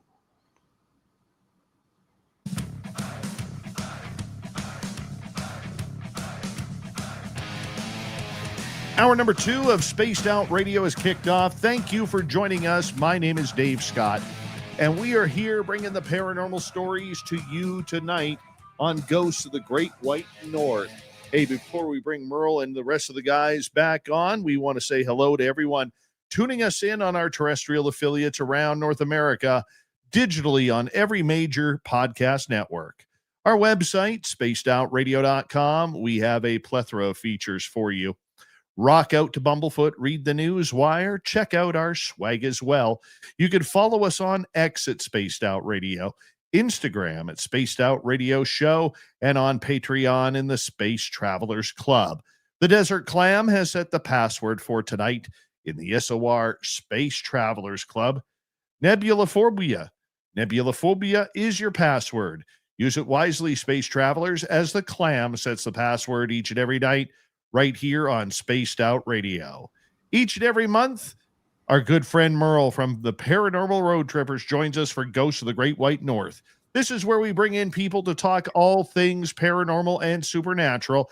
And tonight from North by Northwest Paranormal out of Washington State, we have Eric, we have Matt, and we have Austin hanging on out with us, talking some spooky stories. And I know you can't see this on radio, but on our YouTube side, you can see this. One of the gentlemen has brought out a really creepy doll. Tell us about this doll. So this is Alice. This is the doll I was talking about, my creepy experience. I just can't separate. Live without her. Can't live without her. And whatever demon entity is with it. The hairstyle's really. Yeah, I strive to have this hairstyle one day. It's, nice and proper in the front and mullet in the back. It's the way to do it. Yeah. All right. Where did we leave off? That's what I want to know. We got to get back into this. Is a good story. Cliffhanger. Yeah. So the bridge, black van, all blacked out, came out of nowhere. Yep. One-way bridge. So again, you can't turn around. You couldn't even try to do an Austin Powers 12-point turn if you really wanted to. But before we even got to the other side, we turned around, the van was gone. There's nowhere for it to go besides off the side of the bridge into the river off the dam. That obviously didn't happen. So we're just, after everything, we haven't seen, whatever was chasing us in the woods. And then with that, we're like, we stumbled across a UFO landing, a secret government black site. We did something we shouldn't have, or we were somewhere where we got, something. But you're so tired, you don't almost know what's reality and what's not reality. And we kind of came to the conclusion there for at least a little bit that we had a shared delusion. That we were just all so crazy that we saw the exact same thing the exact same way and all had the same exact thoughts. Like that's what we kind of chalked it up to. So we stop at a local gas station because obviously, get gas, go home, get something to drink, refresh, sort out whatever we just went through. And that ended up being the weirdest gas station stop. We saw a domestic violence situation, somebody arguing with the cashier, and then after like 12 more cars rolled up at 3 o'clock in the morning, we're like, we're definitely in the wrong place. I don't know what's going on anymore. Is this the Truman Show now where we're all, everything is a staged thing? And so, we finally get out of concrete. We're on our way home and we run into a random patch of construction. So we get stopped on a 2-lane highway, middle of nowhere, one flagger, just standing there, didn't even say anything to us. We had the windows down, it was hot out. It was semi-warm out. We're all sweating from whatever that last hour of we just experienced that we can't explain. And it took like 25 minutes. Guy finally lets us go. There's no construction. Nothing. Just absolutely nothing. No other cars, no construction, even equipment on the side of the roads, just nothing. And we're like, what is going on? I don't understand anymore. And then probably 45 minutes after that, we're all chilling out. Nerves are starting to calm down. We're all kind of starting to laugh about everything. And then our equipment starts turning on in the back by itself. At this point, we're just like, we might as well just drive off the road because there's no way we're going to be. I've seen the movies. We don't make it home. It was like a spirit box or something. Yeah, it was the spirit box. Yeah. Static that turned on by itself and was flipping through radio channels. All right. Yeah, and we scrambled to turn that off, and we double checked all the other equipment, and we do that pretty efficiently. Anyways, is double check our equipment before we put it away. And so you can maybe say, hey, that it just hit right in the bag or whatever is being held if it turned it on, but it's pretty hard to turn on most of our equipment. So you tie that in with everything where you're being chased by something that you can't see, to a van that appears and disappears out of nowhere, to whatever happened at that gas station that we still don't fully comprehend, and then sitting for construction that didn't exist, and then our equipment turning on, plus everything we had going on during that investigation. That's hands down the creepiest, the funnest, story, the weirdest, tell at and the end of our days. If these two weren't with me, there's no way anybody would believe that. I listened to myself say it, and I still don't want to believe it, but it happened, and I don't know. And then what would we do 2 years later?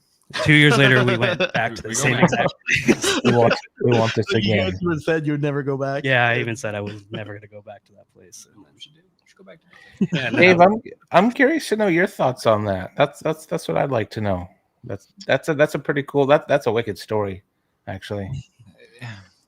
Who? Eric's thoughts? I'd like to know who was in the van. Dave. Dave is okay. I'd like to know who was in the van first and foremost. Yes, right. I mean, it's weird because you hear all of these scenarios where all of a sudden a strange vehicle just happens to pull up, and realistically, probably 9.5 times out of 10, it's just somebody who shows up at the right place at the wrong time. And it adds to the creep factor of everything, because it always seems to be somebody who looks skittish in those vehicles. You know what I'm saying? 100%. And I find that very, very odd. But even at Flight 21, when we were there a year ago, Merle, we had somebody creep up on us. You remember that when we were staying the night out there that one night, and all of a sudden you guys had heard a car door slam, and then down the pathway, you guys said you saw somebody, looking like they had a flashlight on them, and then they disappeared and ran back, kind of thing. So, I mean, you get these creepy areas, and you're already on alert because of all the high strangeness that is going on. So I just find it, it adds to the creep factor of it all. And why does it have to always be the sketchiest people you've ever seen who are driving those vehicles? It's never, John and Jane coming back from a wedding and taking Right?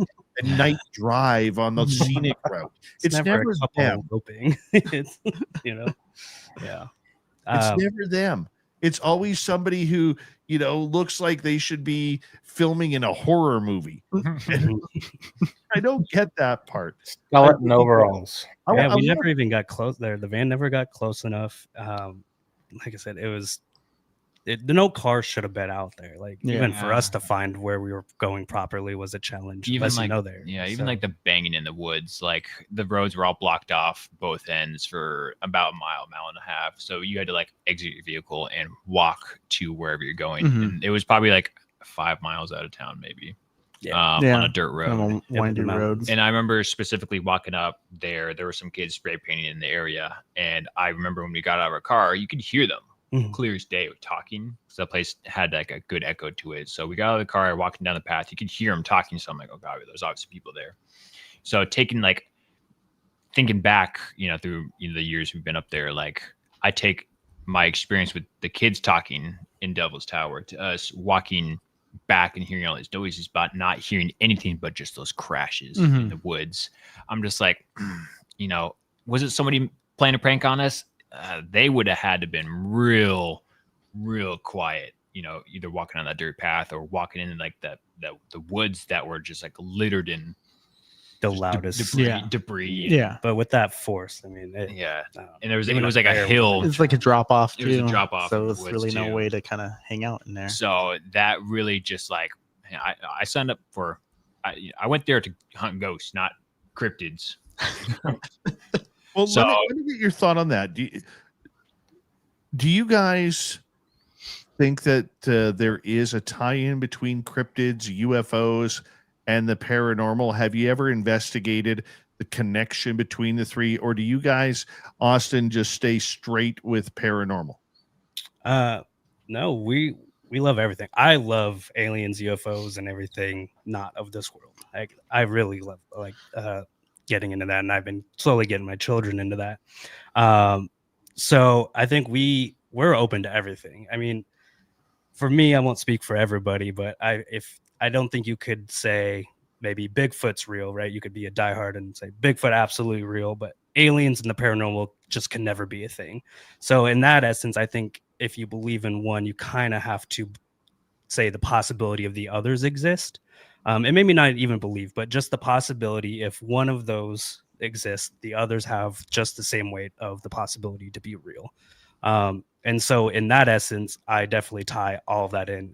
I've been telling these guys, we need to go before winter gets here. Let's go out to the peninsula. Let's go squatch hunting. Let's take a weekend. Let's, debrief away from him. Even if we don't record or something, it's a nice break away from cameras, technology, investigating. But then we're kind of out in our element doing what we love. And who doesn't like going yelling for Sasquatches in the woods? I mean, that's just a great time. Nice, speaking Dave's jive. But you know what? In Washington, and Merle, for instance, struggles with that. Right. He hasn't come to grips yet that there is like this invisible thread that ties it all together, because he loves his paranormal. He loves his ghosts. He loves everything to do with it. That's his passion. And then you throw him in an area where all of a sudden everything comes alive, and he's kind of a little bit, I don't want to say lost, because he does know how to investigate that stuff. He's incredibly professional, but you could tell that he's a little bit out of the element, so to speak. Mm-hmm. Yeah. I mean, that's where your best investigation comes from, though, because you're not going in with an expectation of what you might find already. You're going in with the expectation that you know nothing. And based off of that, it really comes down to your investigative skills, or what you already know, or what you've learned is, oh, that sound, I've heard that before. That's not anything to be worried about, but maybe it comes in a different tone. And then you're like, that's a little off. And that's where, I think my excitement for the paranormal, or anything UFO, Bigfoot, it's the contribution to finding out what actually is the truth. Because we're all still pioneers at this. I mean, even if it's been a couple hundred years that, or in every society, they have something of an afterlife or a paranormal stories that they tell the kids. we're always endeavoring to find the truth. And until that happens, and probably not our lifetime, we're all pioneers in this, and we're all contributing to trying to find possibly the connections between those. So I'm open to all. I just don't know if they're all connected by thread. I think everything's out there. Like Dave's right. When everything's happening at once, I go into fact mode. Yeah. Mhm. And Dave and I will butt heads a little bit sometimes, and when I go into proof right now mode. Yeah. And it's one thing I've been working on. I've been trying to teach myself to just take in the feels and then go for but like with paranormal, like when we do our ghost stuff, it's facts. Like we were talking about, you get the history, you get who's who in the zoo, all the people that lived there, died there, and you can't do that with aliens because they're up there. They as far as you know, you're right. yeah, exactly. And I'm totally open. Like not the last time, but 2 times ago when I was out in Spokane, some of my best friends live out there, and the Para Northwest, they have a wicked podcast. But they took me out into the wilderness, and we did CE5, calling in aliens. And again, I had the camera. I'm like, I'm just going to film. I'm just going to take it all in. Yeah. But it was really interesting to watch. And like when I told Dave that I did this, he's like, "I'm sorry, what?" and and I'm like, "Yeah, man, the video's coming out." But like it was really interesting, and some of the things we heard or saw what was neat. I couldn't explain some of it as I was straight up just investigate, like non-partial investigating, and I still, like, even with Bigfoot, I've had some pretty weird encounters with Dave in the bush, and I think everything's out there. I need jury's still out of if they're all connected or related, but they are there. No, that's fair. That's the thrill of the investigation. That's the thrill. Yeah, absolutely. Right, Dave? Well, I think for you, it's also going into an unknown. And for a lot of people, I mean, like, to me, ghosts don't scare me anymore. But when you hear things going on in the forest, you know, and you have zero control because you're now not the apex predator, okay? You're not on top of the food chain. That's where it gets exciting for me. You know, I mean, and look, I can't outrun anything. I'm way just the guy next to you. That's all you know, I mean, the only way I'm getting away is if I shoot Merle in the leg. Okay? That's it. That's the only way I'm getting away. But I do believe that there is a tie between it all. We have a location up here that has absolutely everything that, you know, I try to go to at least once a week out in this area. And it's crazy out there because you never know what to expect. Yeah. You know, and we've had everything from Bigfoot encounters to UFO encounters to, you know, recording a child's voice that when Tim accidentally bumped the camera, you hear the child go, "Uh-oh," and then turn, kind of say, snicker something to his friends and start laughing. Wow. You know, I mean, we've had it all up here. At what point does your fear factor kick in, Eric? I have a hard time. they can tell you. I when something happens, when exciting happens, or something that's actually kind of frightening, I have a tendency to laugh. Giggle. Yeah. I make inappropriate jokes. Yeah, and that's where I have to be careful because we're videotaping, and it's either I'm laughing or I'm swearing. So, like, I have to be careful when we're recording. I think the last one we had was actually in Colfax. In the hotel. In the hotel that we did, the downtown hotel investigation. And that one was the only one that I think actually freaked me out quite a bit. Where I actually swore pretty loud on camera, and that was some. What happened? So pretty much what was going on is we have the doorway in one of the hallways right above one of the stairwells. Everybody's on one side of the building, and I'm kind of going into the front of the building towards the street side and just kind of checking things out. Matt was about to join me there, but through the doorway, obviously the camera and the light it's casting a bit of a shadow, but through that shadow, I saw probably someone around child size just peek right through that doorway, and I always saw was like a bright face, and that's what freaked me out. And I had to shine the light around a couple of times just to verify I actually saw what I saw, because it was just right in front of my face, and yeah, trying to recreate that, nothing happened. It was just a solid doorway of from the shadow. But in that one, yeah, I think I swore something really loud, and Yeah. and I had to pull Matt. I was like, "Hey, Matt, this just happened." And then you never get scared. So And when you told me that, I was like, oh no. I never freak out really during an investigation, so it takes me quite a bit. I think like that was one that really got me, and I had to think about it. Like, if I didn't get it on camera, it didn't happen. and unfortunately, I didn't get it on camera either. So that's why I still have one of those things that I go back and forth. Did I really see what I saw, or yeah? And so it takes me quite a bit to get pretty chilled on something. Do you ever find, and before we get to more stories, we got about 3 minutes to go before we go to the break. Do you ever find that your best evidence always happens when the camera isn't rolling? Every investigation, as soon as 100%. we're backing up. Yeah. It's Give us an example of that, we've guys.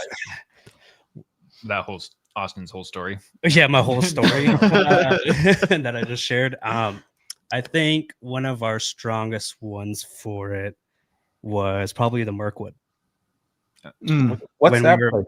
So Mirkwood is a gathering / bar restaurant, Public house. Yeah. in Arlington, Washington. Like Matt was saying earlier, it used to be an old church way back in the day. It's gone through a couple ownerships, burnt down, and has kind of turned into what it is now. It's the basement, all that's original foundation. It's all the old church stone wall and all that with some minor details adjusted.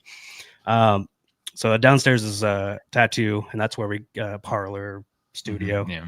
That's where we got some of our best evidence. But late at night, everybody's packing up. We're excited because we got a lot of evidence. So we got stuff to review. And as soon as we turned off all the cameras, we unplugged all our stationary cameras. Everything just started happening. We started hearing knocking, running, voices, just stuff that we weren't getting during the investigation. Is all that started happening. We got our EVPs, of course, and our intelligent responses. But like the really good stuff that because that was still our second, third investigation, something like that. Yeah. So we were still new. That we're like, we literally just missed our whole night's investigation happened within our last 10 minutes while we were packing. Like that's when we learned to always keep a camera rolling, no matter what. Always At least keep one the camera rolling somewhere, somehow. Just have- Audio, Yeah. just something. Foot in that building, camera rolling. Yeah, before you even roll up, just who cares? Go through the film, add the extra 12 hours to review. It's probably worth it. Is it though? No, I'm kidding. And if not, well, at least you know that it wasn't worth it. But it's better to say, you know what, I tried. Then, damn, I could have got all that. Yeah. So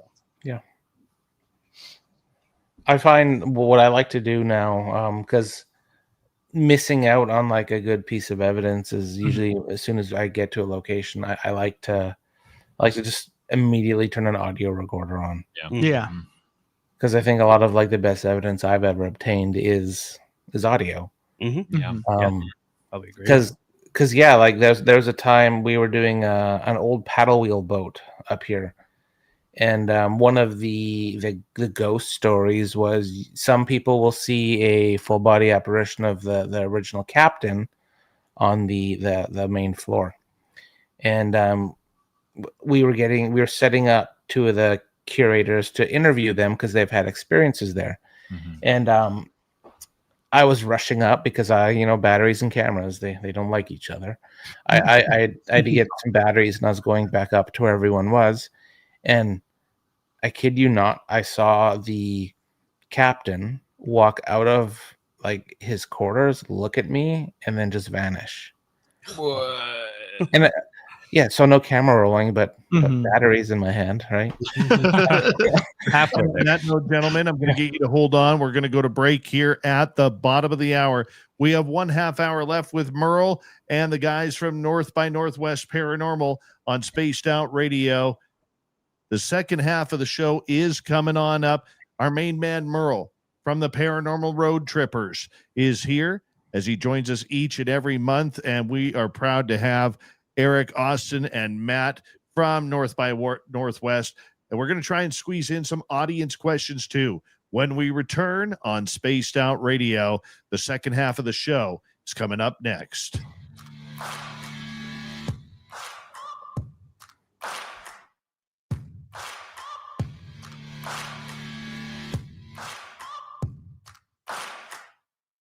You're listening to Spaced Out Radio with your host, Dave Scott.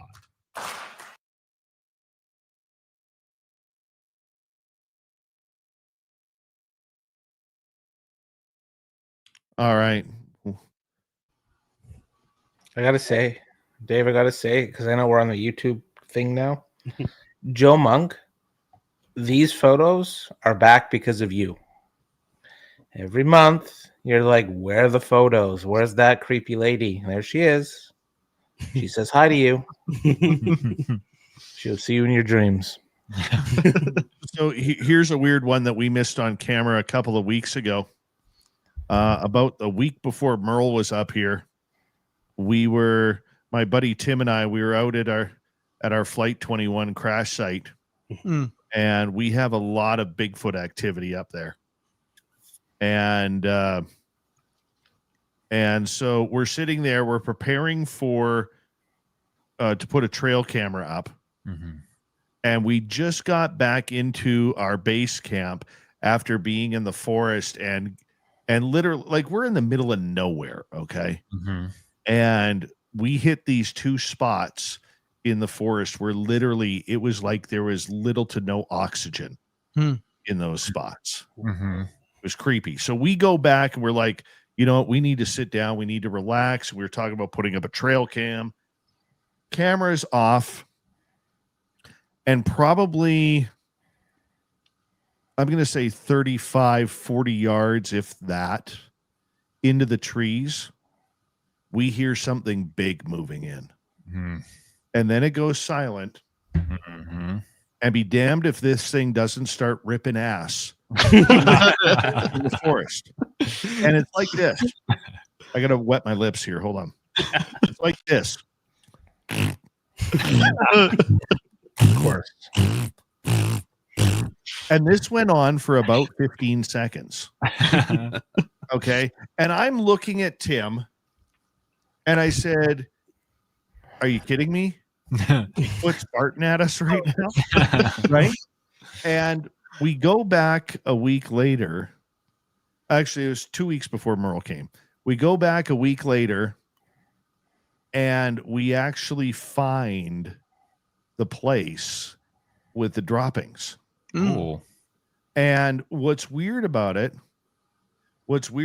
is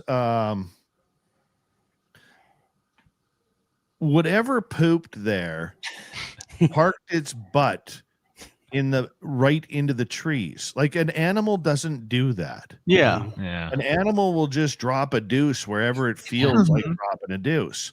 But this one was actually parked in the trees. Like there was this section of mini trees. Like the tallest tree was maybe 8 feet high. There was a couple 2-3 footers there. Okay. And they were all kind of congregated in this very small area. Mm-hmm. And this is where these weird droppings were. I mean, if you took, let's say, like, we have wild horses in our area. Mm-hmm. Okay. It would be like if you took wild or any horse droppings, okay, and then miniaturized them. Yeah, to the size of bear. a large human feces.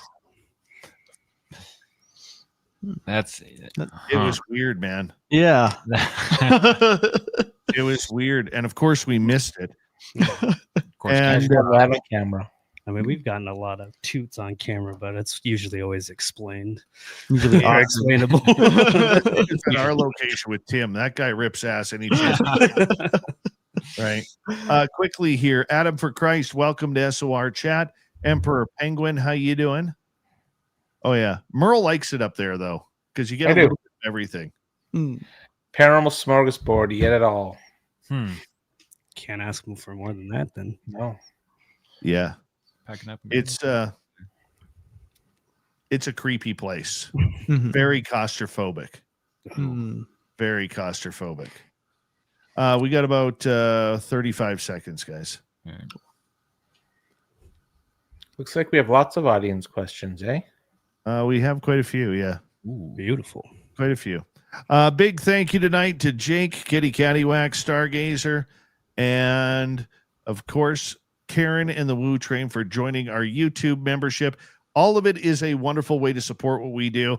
And you know what you'd look at in our Spaced Out Radio swag. You could go to our website, check it on out, grab yourself some.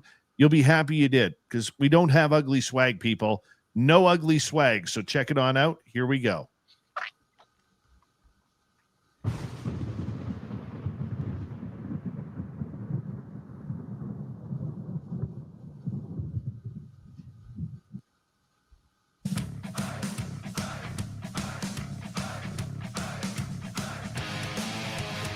Second half of Spaced Out Radio is now underway. Thank you for tuning us in. My name is Dave Scott. We're going to continue with the paranormal talk till the top of the hour here with Merle and Ghosts of the Great White North. But first, I want to remind all of you that if you miss portions of this show or others, our archives are always free on YouTube or any major podcast network. Our website, spacedoutradio.com, we have a plethora of features for you. Rock out to Bumblefoot. Read the news wire. Check out our swag as well. You can follow us on X at Spaced Out Radio, Instagram at Spaced Out Radio Show, and on Patreon in the Space Travelers Club. From the Paranormal Road Trippers, based out of Vancouver, British Columbia. Final time tonight, we bring in our main man, Merle, because I believe in Merle Hendry. There we go. Hanging on out with us is the guys from North by Northwest Paranormal.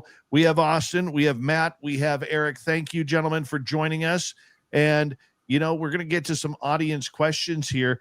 And first off, I want to ask you guys, this is from Derek. He's asking, did anything ever happen when you guys opened up the Dybbuk box? Before you answer that, please explain to our audience what the Dybbuk box is. Well, This is Matt's favorite. well, I did Second a deep dive on the Dybbuk box. All right. Basically, what? Oh man, it's a long story. I'm gonna have to shorten it up. Basically, the original Dybbuk box was a thing. It was a huge thing in the mainstream for a long time. The original owner of the Dybbuk box, who made the whole stories, came out just recently and said the Dybbuk box was his own creation. He made the whole thing up, which, in my opinion, means that any other Dybbuk box, anything that claims to be a Dybbuk box, anybody that's selling a Dybbuk box is probably going to be fake, right? But of course, we're investigators. We're going to investigate ourselves, right? So we end up buying 4 Dybbuk boxes on eBay because that's where the story happened. Is that one of the owners bought the Dybbuk box from eBay after the original owner and started having all these crazy things happen to him. His life changed for the worse, blah, blah, blah, blah, blah. So we wanted to emulate that. So we we bought various different amount of Dybbuk boxes. We bought from a seller that was selling a whole lot of Dybbuk boxes. We bought from a seller that was selling nothing but just one Dybbuk box and opened them. And all these Dybbuk boxes had backstories to them. So we read all the backstories. We didn't really spend too much time with them. But as soon as we got them, we opened them, and the 3 Dybbuk boxes from the one seller all had the same stuff in them: 2 tarot cards and a wrist accessory. And then the Dirt. fourth Yeah, dirt. the tarot cards were from the same deck, not even All from the different same decks. deck. Oh my god. Yeah, there wasn't even effort in it. And the 4th Dybbuk box had a lock of hair wrapped in a cloth and a dried rosebud that was nailed into the Top of the top lid. of the lid, which More traditional. Yeah, which emulates the original Dybbuk box. And the way that we really confirmed that the hair was real or not is we just took a lighter to the hair And obviously, real hair with a lighter smells bad and it lingers for a long time. Whereas this smell was very like synthetic smelling. So we chalked up fake hair. Rosebud was real, but you might just get a rosebud, throw it in a box, and have it dry. But that is the same. That was the same context of the original lip box that we kind of chalked up as the meh. So that was our. So what's a Dybbuk box? You never answered. Oh, it's a box that is sealed in wax that contains a Jewish, like a kind of like a malicious Jewish spirit called the Dybbuk. Mm-hmm. So that's Thank you for Nothing that. creepy about that. Yes, a long way of answering. No, great question though. Yeah, We had Let's get to one more here. Let's go to in the studio here. We have a place in Buffalo, the Asylum off of Elmwood. They give tours around Halloween time and people seen things, or around Halloween time, pardon me, and people seen things. Have you ever been to Buffalo for that? It seems fun. One day. One day. No, I've never been. One day. To Buffalo. I've been close, but I would love to go to the East Coast and have some jab at a lot of those locations. I like history, so just on the architectures and the historical importance of most locations, you already have me. You throw in a ghost, and I'll hop into free candy vans. 100%. The asylum in Saint Ignatius, Colfax. I've done that one a few times, and that's a great We just got investigation. back from there. That was Yeah, in June. We're actually June, gonna. I'm just finishing up our video of our second investigation. Nice. Yeah.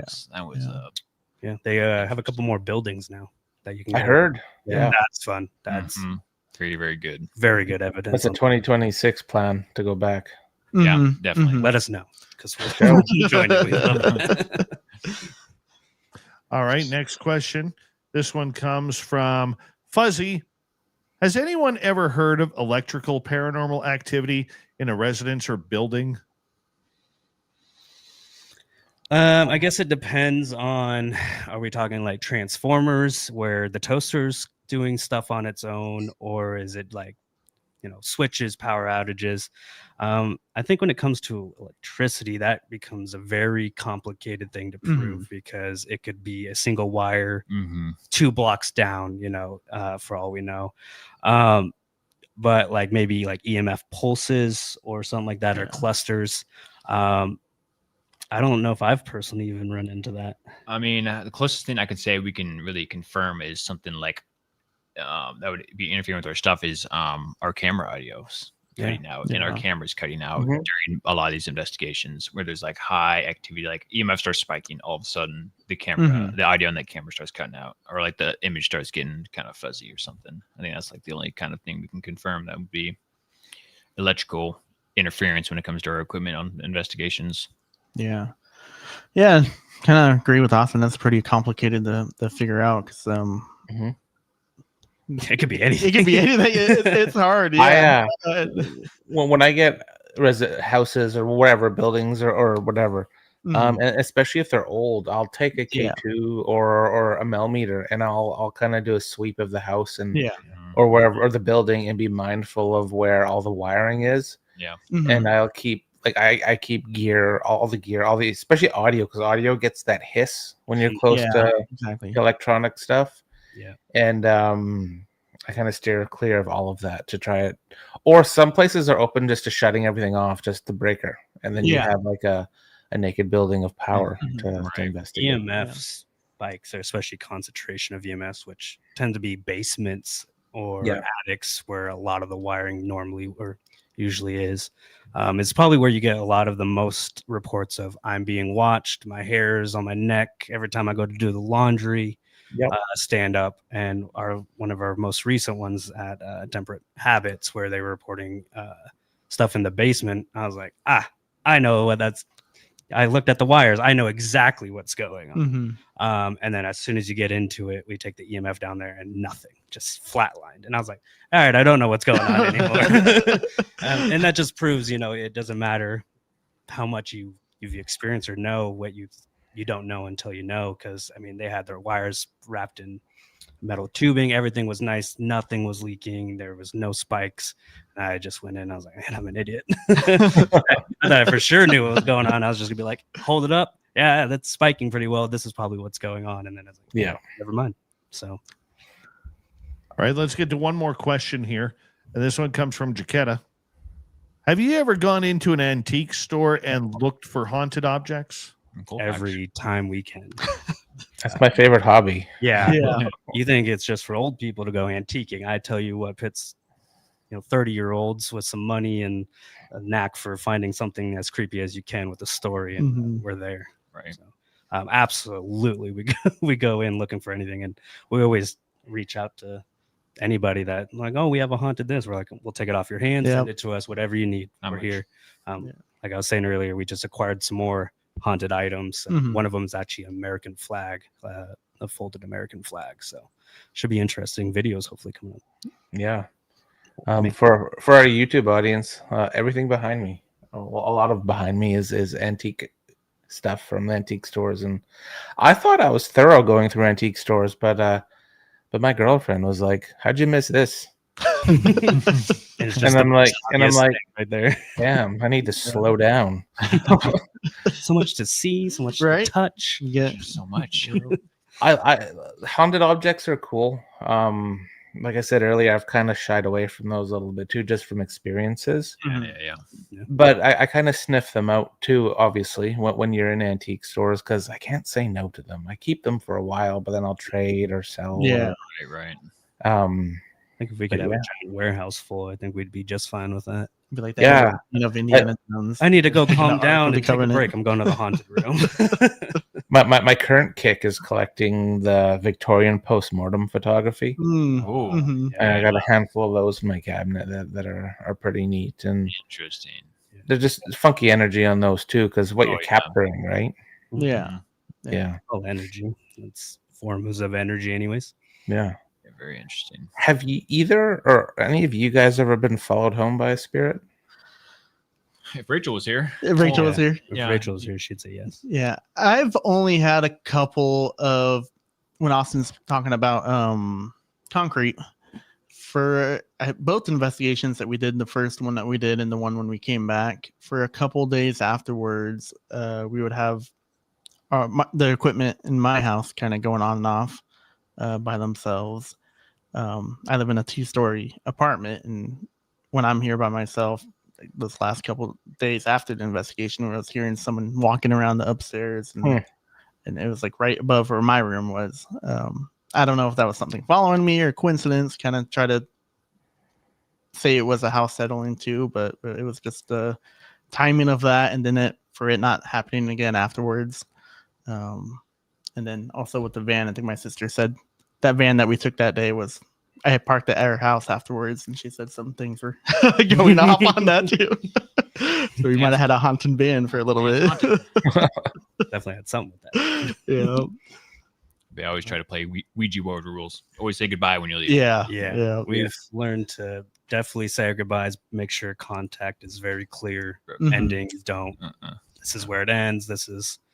And then it goes obviously into more protections, like, pinning some stones if you're into that kind of round, different candles or, sage, whatever it may be. That at the end of the day, it's whatever makes you feel comfortable. Yeah. My biggest thing is I just both spiritually, mentally, physically, I make sure I break that contact, and I'm very, very clear about the intention of nothing beyond that.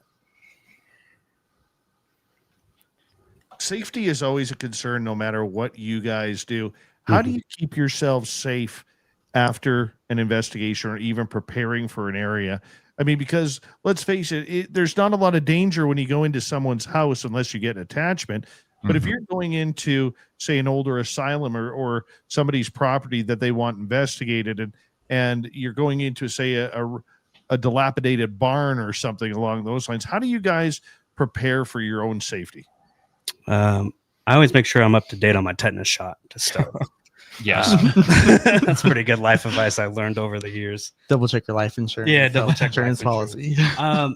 We always try to get somewhere during the day and do a day walkthrough. Yes, good call. That'll be our initial first time seeing everything. We start, videotaping, recording, making sure we're making mental notes, like concrete at the facility there. there was giant holes in the ground, and if you fall, it's just rebar and concrete. Like, you are not surviving that, and that's where a lot of deaths happen. And so seeing that during the day, you kind of get that mental picture of you know where the dangers are, or the potential dangers are, you know where to watch through.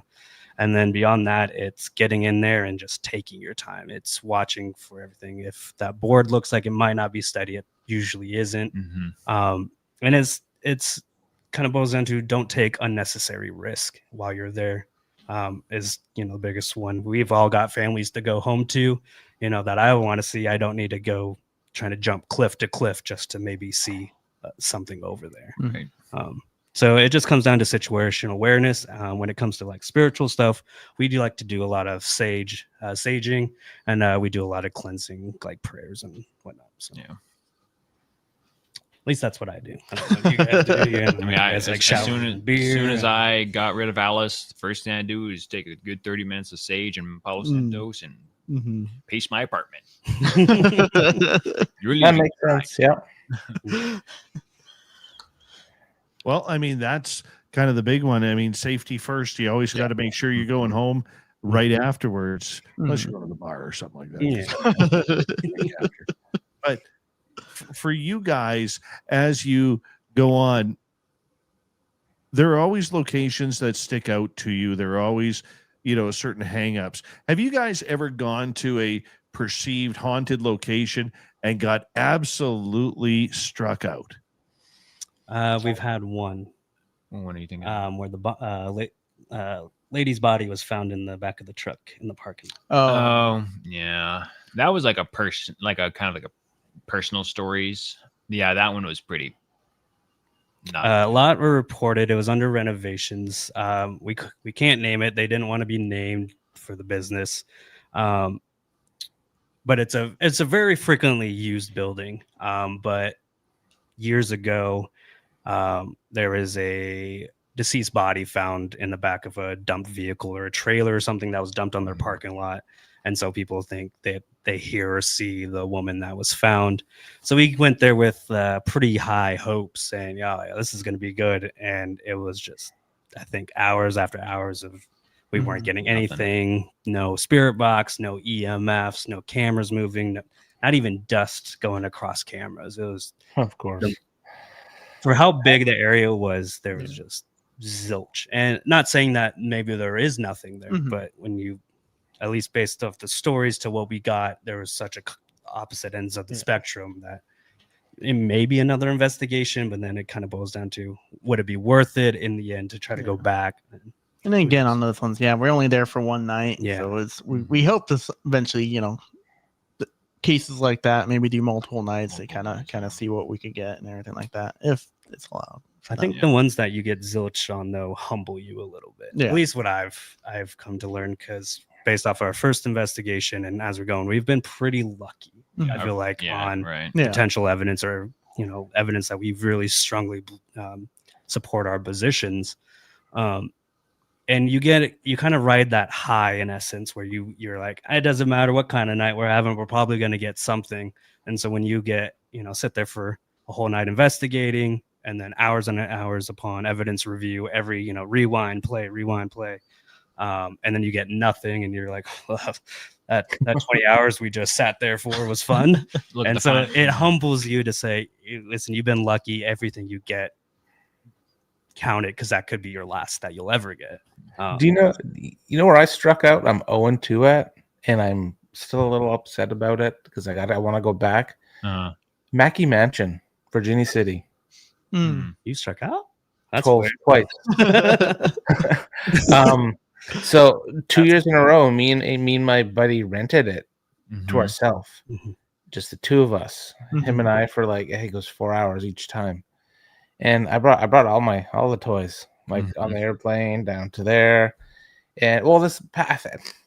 I still got to go through the rest of my footage for Mackey for this past year, but no, I'd say I lost both rounds. Man, that's just, they're saving something good on your third visit. That's all it is. That's all it is. They just want to Washoe Club was popping, but The Mackey Mansion, yeah, no, it's really cool to go in. Like, it's creepy, but Yeah. a lot of them YouTube videos or the ghosty shows, they've really hyped that place up. It's cool. Yeah. You can feel there's something there, but I guess I'm not cool enough, or they don't like Canadians, or I don't know. But yeah, it's fun. We got 5 minutes to go tonight before we finish up hour 2 here. We got Merle here from the Paranormal Road Trippers and Ghosts of the Great White North, along with the North by Northwest team of Matt, Eric, and Austin. Gentlemen, when you go into the field, have you any of you ever been attacked while ghost hunting? If so, tell us the story. I don't know about attacked. I'm very sensitive to spirits, beings.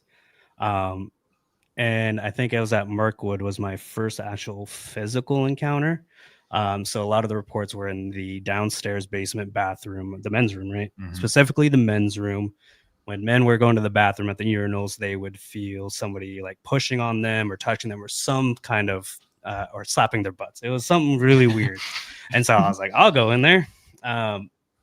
And almost immediately my camera started, the audio started getting interfered with. And then I felt pressure on my shoulders, and it was physically pushing me down to where it was getting hard to stand. And I even mentioned that to Matt and Eric. I was like, I got to get out of here. I can't stand.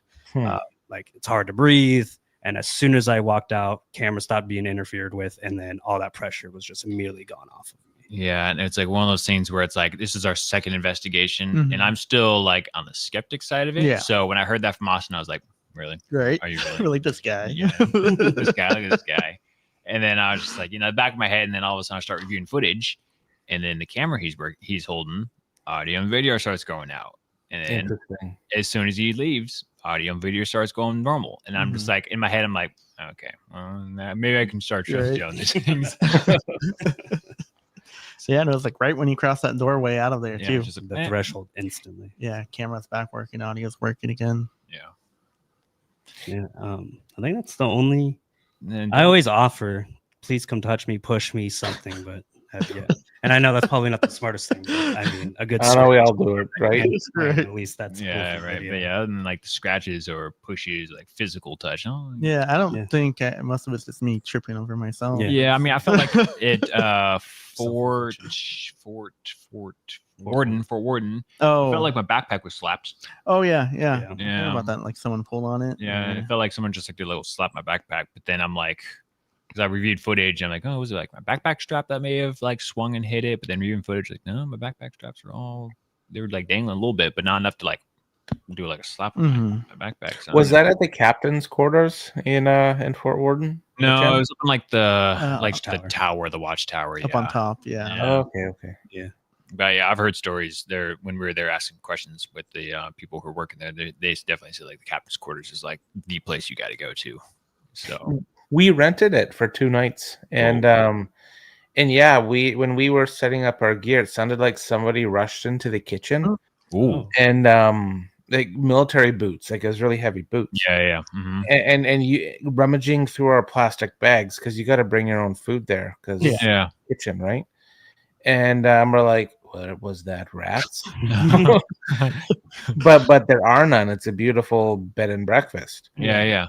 And me and 2 of the investigators, we rushed into the kitchen because we're like, we thought maybe we didn't lock the doors. Yeah. And but it's Port Townsend, it's peaceful.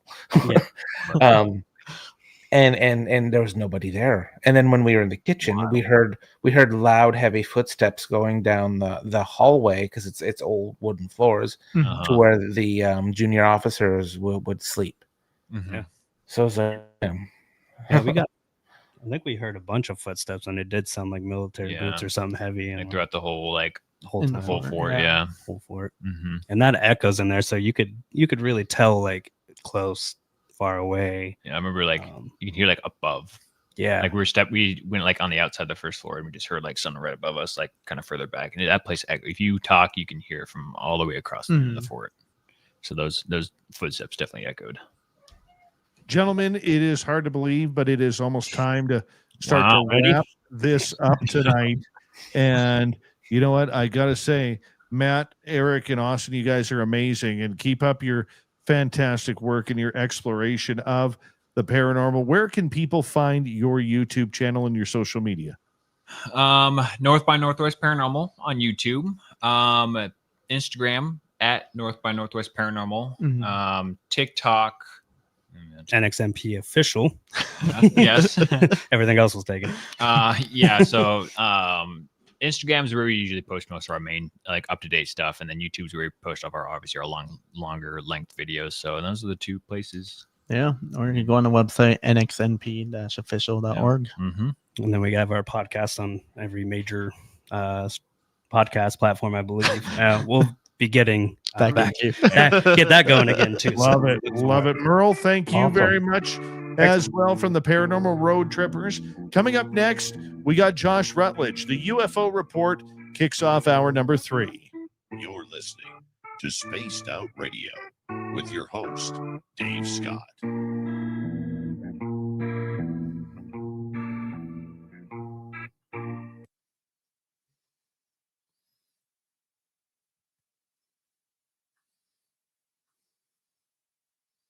Gentlemen, thank you very much. An absolute pleasure getting to know you guys tonight. Thank you. Yeah, likewise. Thank you. Yeah, very Thanks for much. coming on, guys. Fun. This is great. Yeah. Thank you so much. Merle Hendry, I believe in you. Thank you, man. I believe in you too. Cool. All right, guys, you take care. Have All a right. good night, Thanks, okay? guys. Yeah. Bye. All right. Good guys. Good guys. All right. I'm just going to take a quick break. We'll be back with Josh right after this.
I am back. Let's bring Josh in and say hello. Josh, are you happy to be here? I am ecstatic. Ecstatic to be here. Nice. Glad to have you, man. Dave, are you back from outer space? I am. Just walked in with quick that road sad trip. look. I was gone for 20 and back. Just walked in with that sad look upon your face.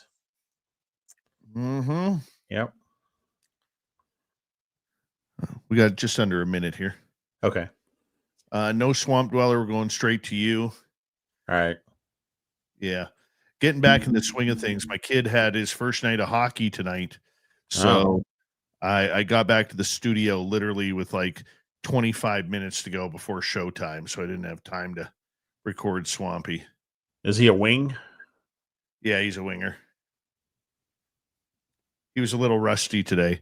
Hold on one second. Thank you, Jake, Kitty Catty, Wax Stargazer, for the great super chats. We greatly appreciate your love. And of course, to Karen and the Woo Train for joining our YouTube membership. Thank you very, very much. Our store is always open 24 hours a day, 7 days a week. And here we go, everybody.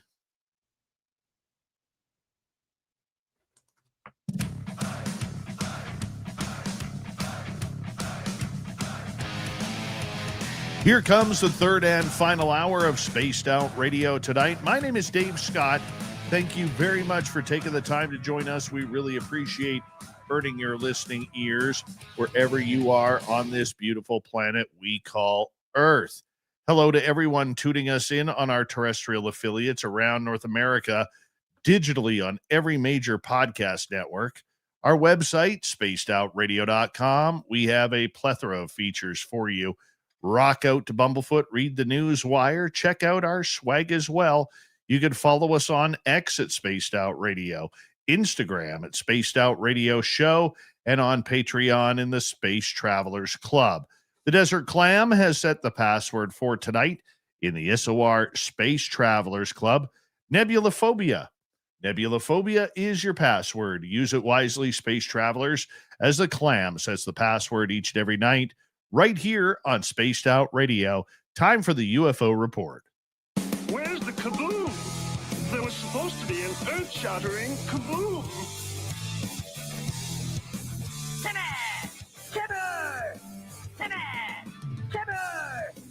Timber! You have made me very angry indeed.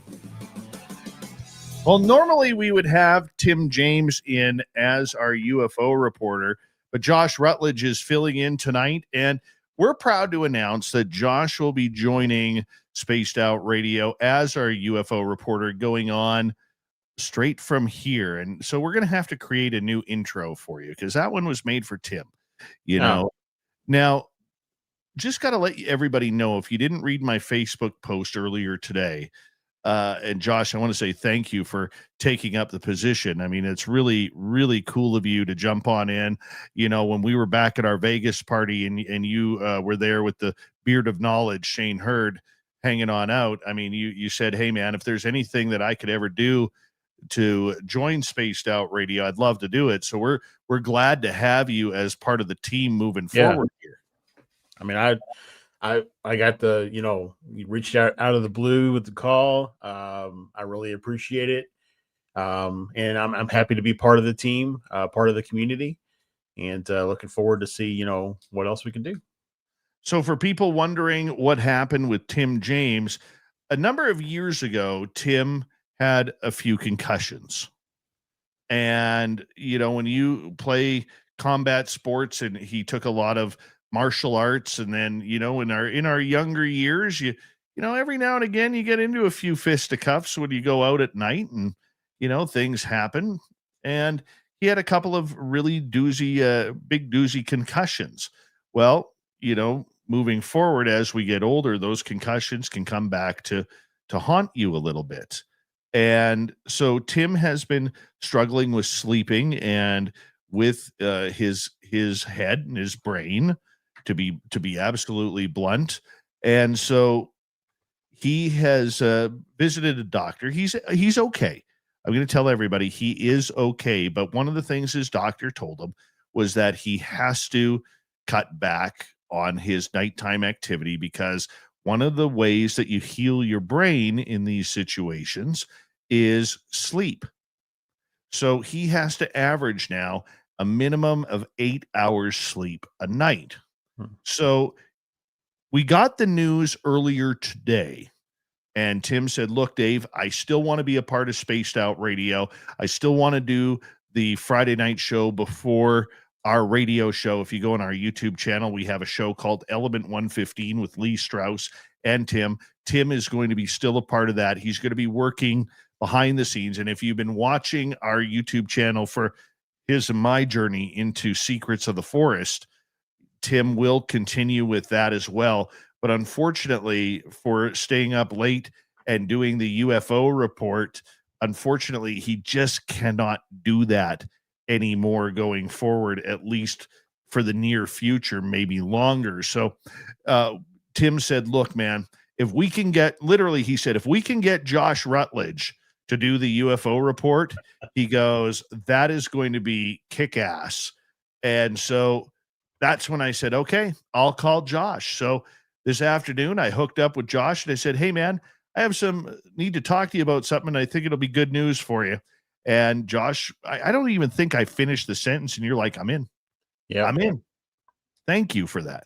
Yeah, man, I really appreciate the ask. I mean, you and Tim, the confidence you have in me as a researcher, as an investigator, I really appreciate it. So thanks again. Well, let's get right to it, because I know you've been thrown into the rush here trying to find a bunch of stories here.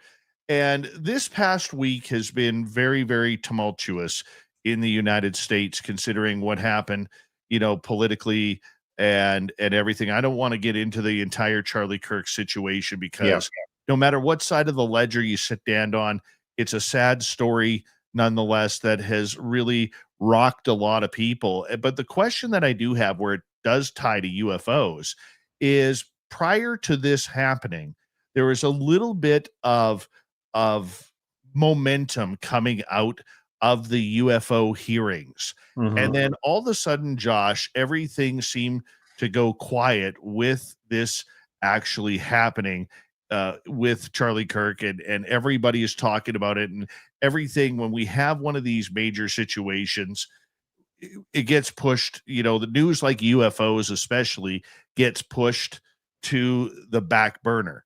So I'm just curious for you, how are you listening in on what's going on in the UFO world, knowing that everybody who is at that hearing is really focused on the political side of what's happened right now currently, because that is really taking precedence?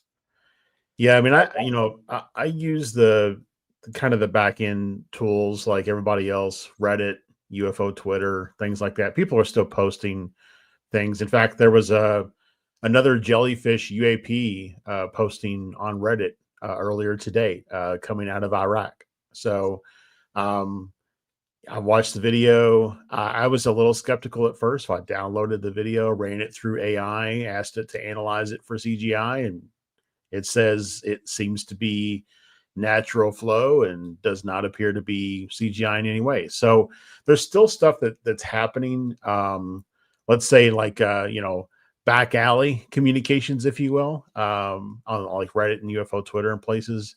But yeah, I mean the mainstream media, and I would say like you said, most of the representatives that were at the hearing are probably focused on the Charlie Kirk situation and then the aftermath of it. Do you think then that we can regain that momentum from the latest hearings, or is the focus already lost on that? I think it can be reignited, but it's going to take, I think, some sort of like kind of big I don't know, bombshell, or one of the testimonials that was given. One of the speakers is going to have to go on a major news network like Fox News or CNN, and talk about the topic again, I think, in order for it to kind of reignite that momentum. See, I see the current situation media wise going on for at least another month. They are I would agree. I would agree. They are going to take this to the nth degree. There's an old radio saying and an old journalism saying, and I mean this with no disrespect, but if it bleeds, it leads.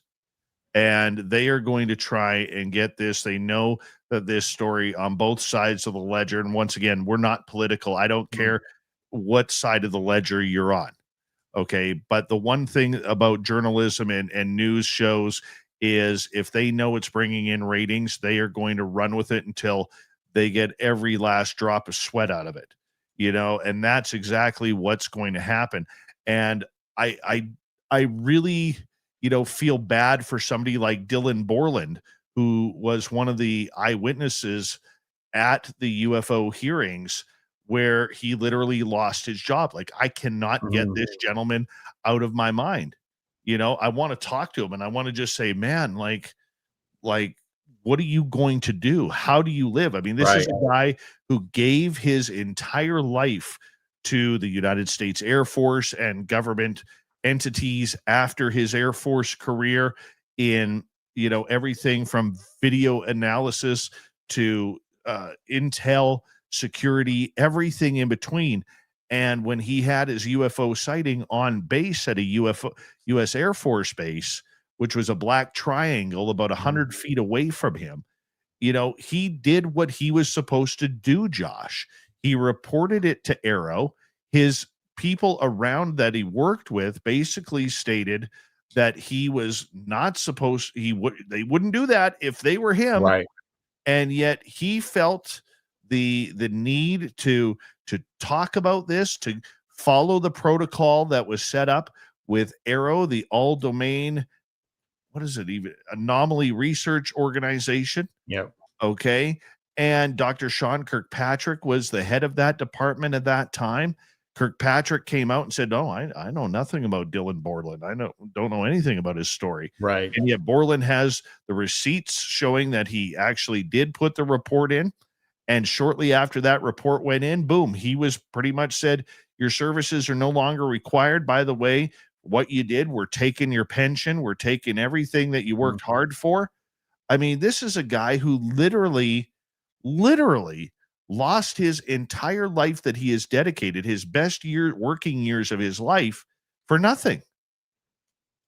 Yeah, I mean, it's going to take, I think, kind of like what happened with, what is the guy who experienced the craft at Rendlesham? I can't remember his last name. I always getting confused. Is it Peniston? Is that who it is? Jim Peniston, yeah.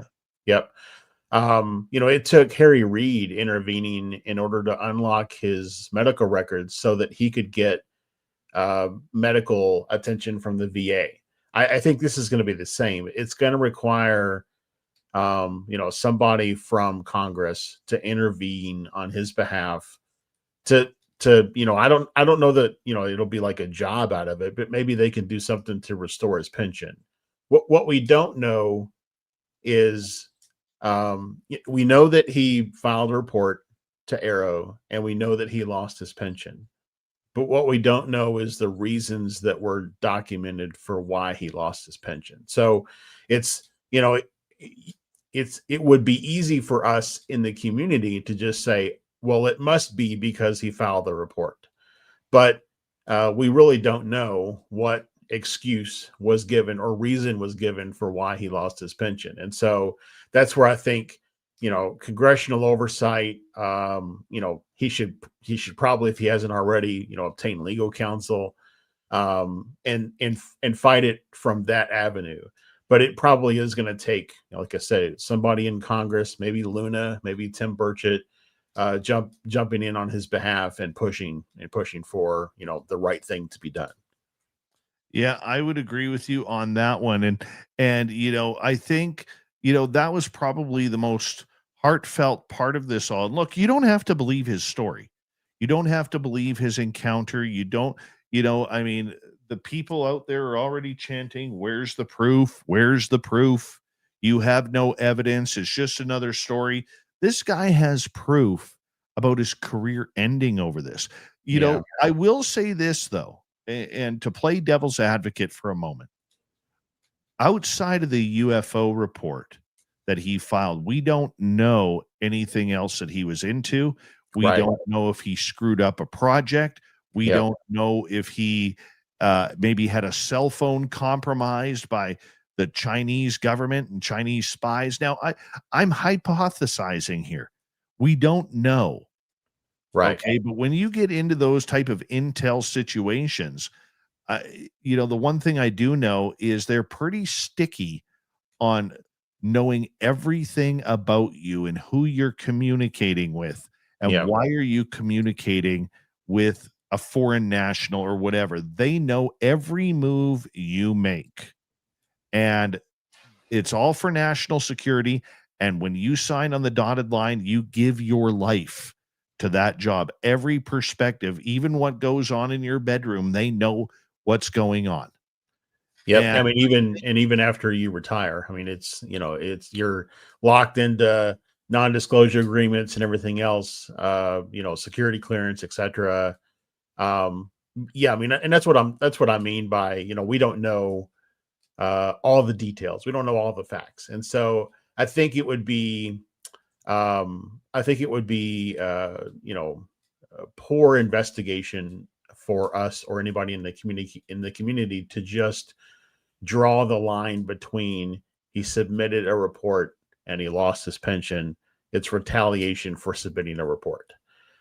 Because there's just not enough information that's been presented to really support that case, in my opinion. We got 7 minutes to go here before we go to break at the bottom of the hour. Josh, what do you got for us news-wise? Yeah, the news is a little light right now, but I've got a few things. So Representative Luna went on the news shortly after the hearing last week. And one of the things that she's pushing for with this new bill that her and Tim Burchett have introduced is immunity for UAP whistleblowers. So, you know, even if they get caught up in some hairy stuff because of the job that they're doing, like George Knapp kept echoing, I don't blame, he kept saying, I don't blame the contractors because they're just doing what the government is asking them to do. So this would basically, I think, give anybody from a contracting agency the ability to come forward as a whistleblower and not face prosecution for maybe breaking an NDA or something like that. If it were to go forward. So I think this bill, if it makes it through oversight and actually gets voted on and passes, could be a huge step forward in actually protecting the whistleblowers that do come forward. And maybe we could get whistleblowers from these contracting agencies to come forward as opposed to, just folks that are within the government. I would like to see this happen. I really would. But here's the problem that I have, and please correct me if I'm wrong, because I know I'm going to be very opinionated on this. Okay. Do we really have whistleblowers? Or are they people who are just having experiences like you and I, but they have a specific title within the military and they are coming forward and telling their story, just like you would tell your story on this show, or the guys before, the paranormal investigators, Matt, Eric, and Austin from North by Northwest Paranormal, telling their stories. What really is the difference? Because I don't see these people as whistleblowers as much as I would call them eyewitnesses or experiencers. Yeah, I would say that like the last panel that we had, there were no whistleblowers on that panel. Dave Grush, I would say, is a whistleblower. And so people like him, maybe in Lockheed Martin or Northrop Grumman or, EG&G, maybe, those folks that have knowledge of these reverse engineering programs or crash retrieval programs or whatever the case may be that Grush talked about, if they could come forward. In my mind, they are whistleblowers. But you're right. The folks in the last panel were simply, we'll call it high credibility experiencers. That I think that's a great name for it. I do. And look, I don't mean to play these people down. I'm not trying to be a jerk out there saying they're not whistleblowers, but the problem that we have is whistleblowers bring receipts. They bring proof. Okay. You know, they are people who will say, screw the NDA. I'm got to get this out to the public and make it happen. We really haven't seen that because many of them are hiding behind a skiff. Many of them are hiding behind the NDAs because they're not, I shouldn't say they're hiding behind the NDAs. That's wrong. Many can't say much more than what they can because of the NDAs. So I'm wondering, what is the point of bringing in whistleblower protection if we don't really truly have whistleblowers? Well, I think we do have whistleblowers. I think Dave Grush is a whistleblower. The difficulty is when you compare Grush with Snowden, it's two extreme cases of whistleblowing. Snowden, like you said, he made the receipts public, and for doing so, he can no longer enter the country. I think Grush brought the detail that he could to the public, and then he works and has been working to make the detail available to Congress that he can. But at the end of the day, he still wants to live in the country. He still has a family that wants to live in the country. So I don't discount his being a whistleblower simply because he was not willing to sacrifice his citizenship in order to bring the truth out.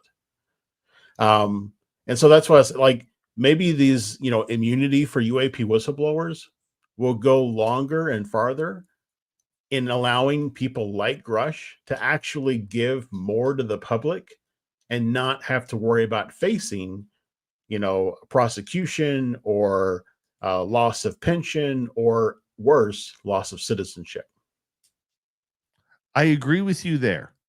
I totally agree with you there that it is something that does need to be addressed. And look, when I say what I said earlier, I don't want to make it sound like I'm talking out of both sides of my mouth, but there does have to be something in place where these people do not have to fear retribution of any sort, whether they're whistleblowers or not. I mean, that truly is semantics at the best of times on that. And I do agree. I mean, when you're playing with something as slippery as U.S. intelligence or U.S. Spygate or whatever you want to call it, you have to play by their rules.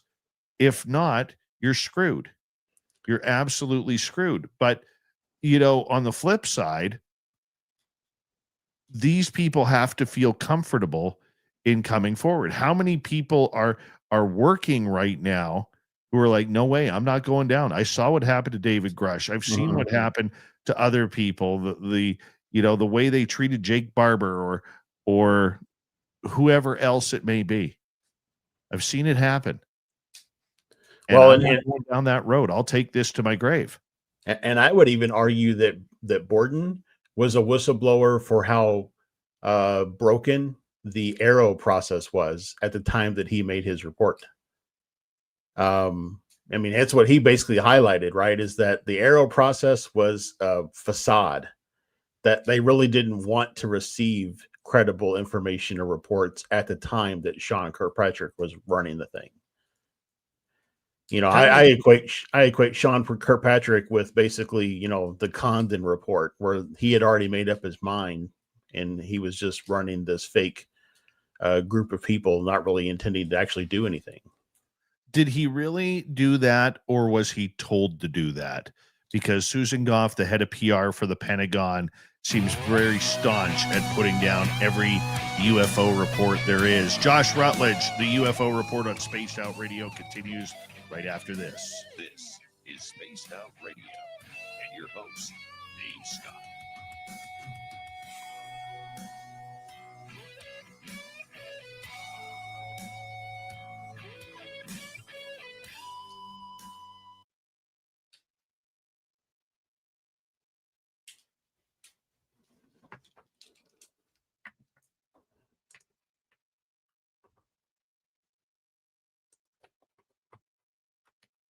All right, my man, we are clear. Good convo so far.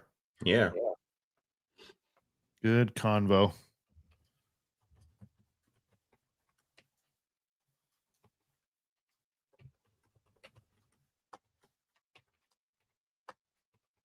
What am I missing? There we go.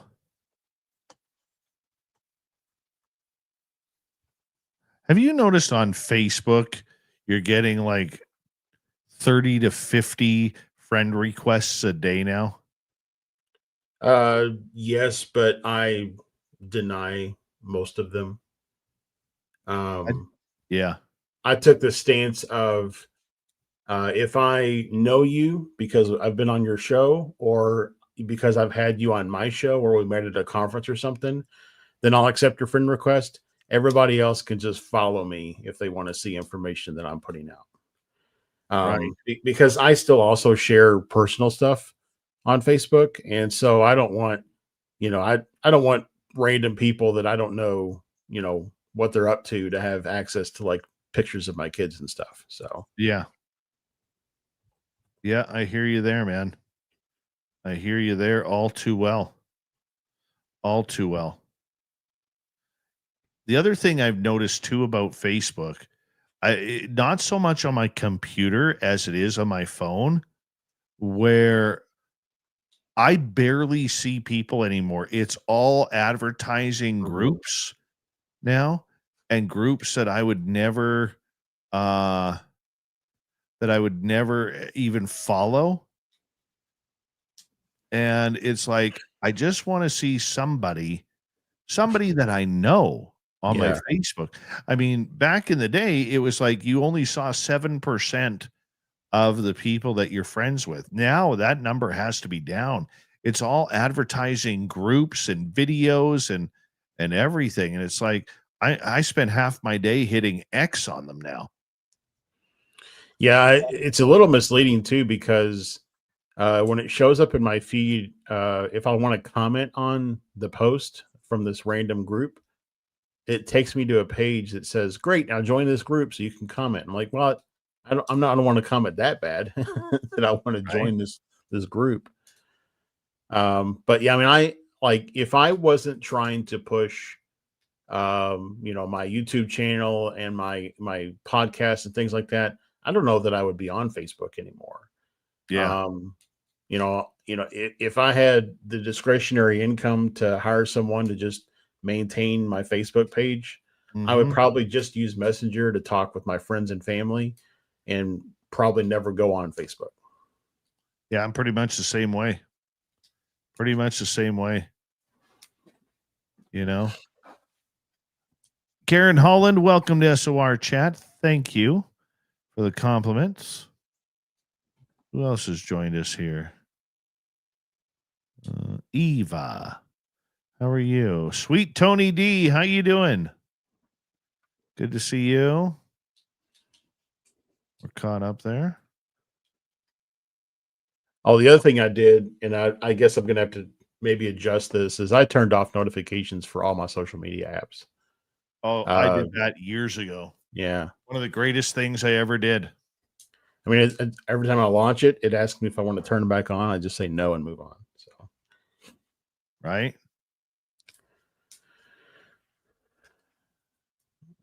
My battery life is much longer now. I'm not getting hundreds of notifications. It just drives me nuts. Drives me nuts. I mean, all right, we got about a minute to go here, Josh. Okay.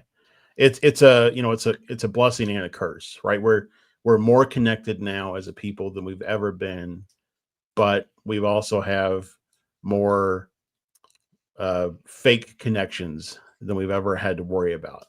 Bots and scammers and all kinds of other stuff that are constantly hitting us up. So, it's a catch-22. 100%, man. Hold on right there. Thank you again tonight to our super chatters. We got Jake, we got Kitty, we got Stargazer. Thank you for the love, guys. Very much appreciate it. And don't forget, our store is always open, spacedoutradio.com. And if you're watching on YouTube, you can join our channel membership. We would really appreciate it. It's a good way to support what we do nightly. Yes, our store, no ugly swag, no ugly swag. So make sure you check it on out. And here we go.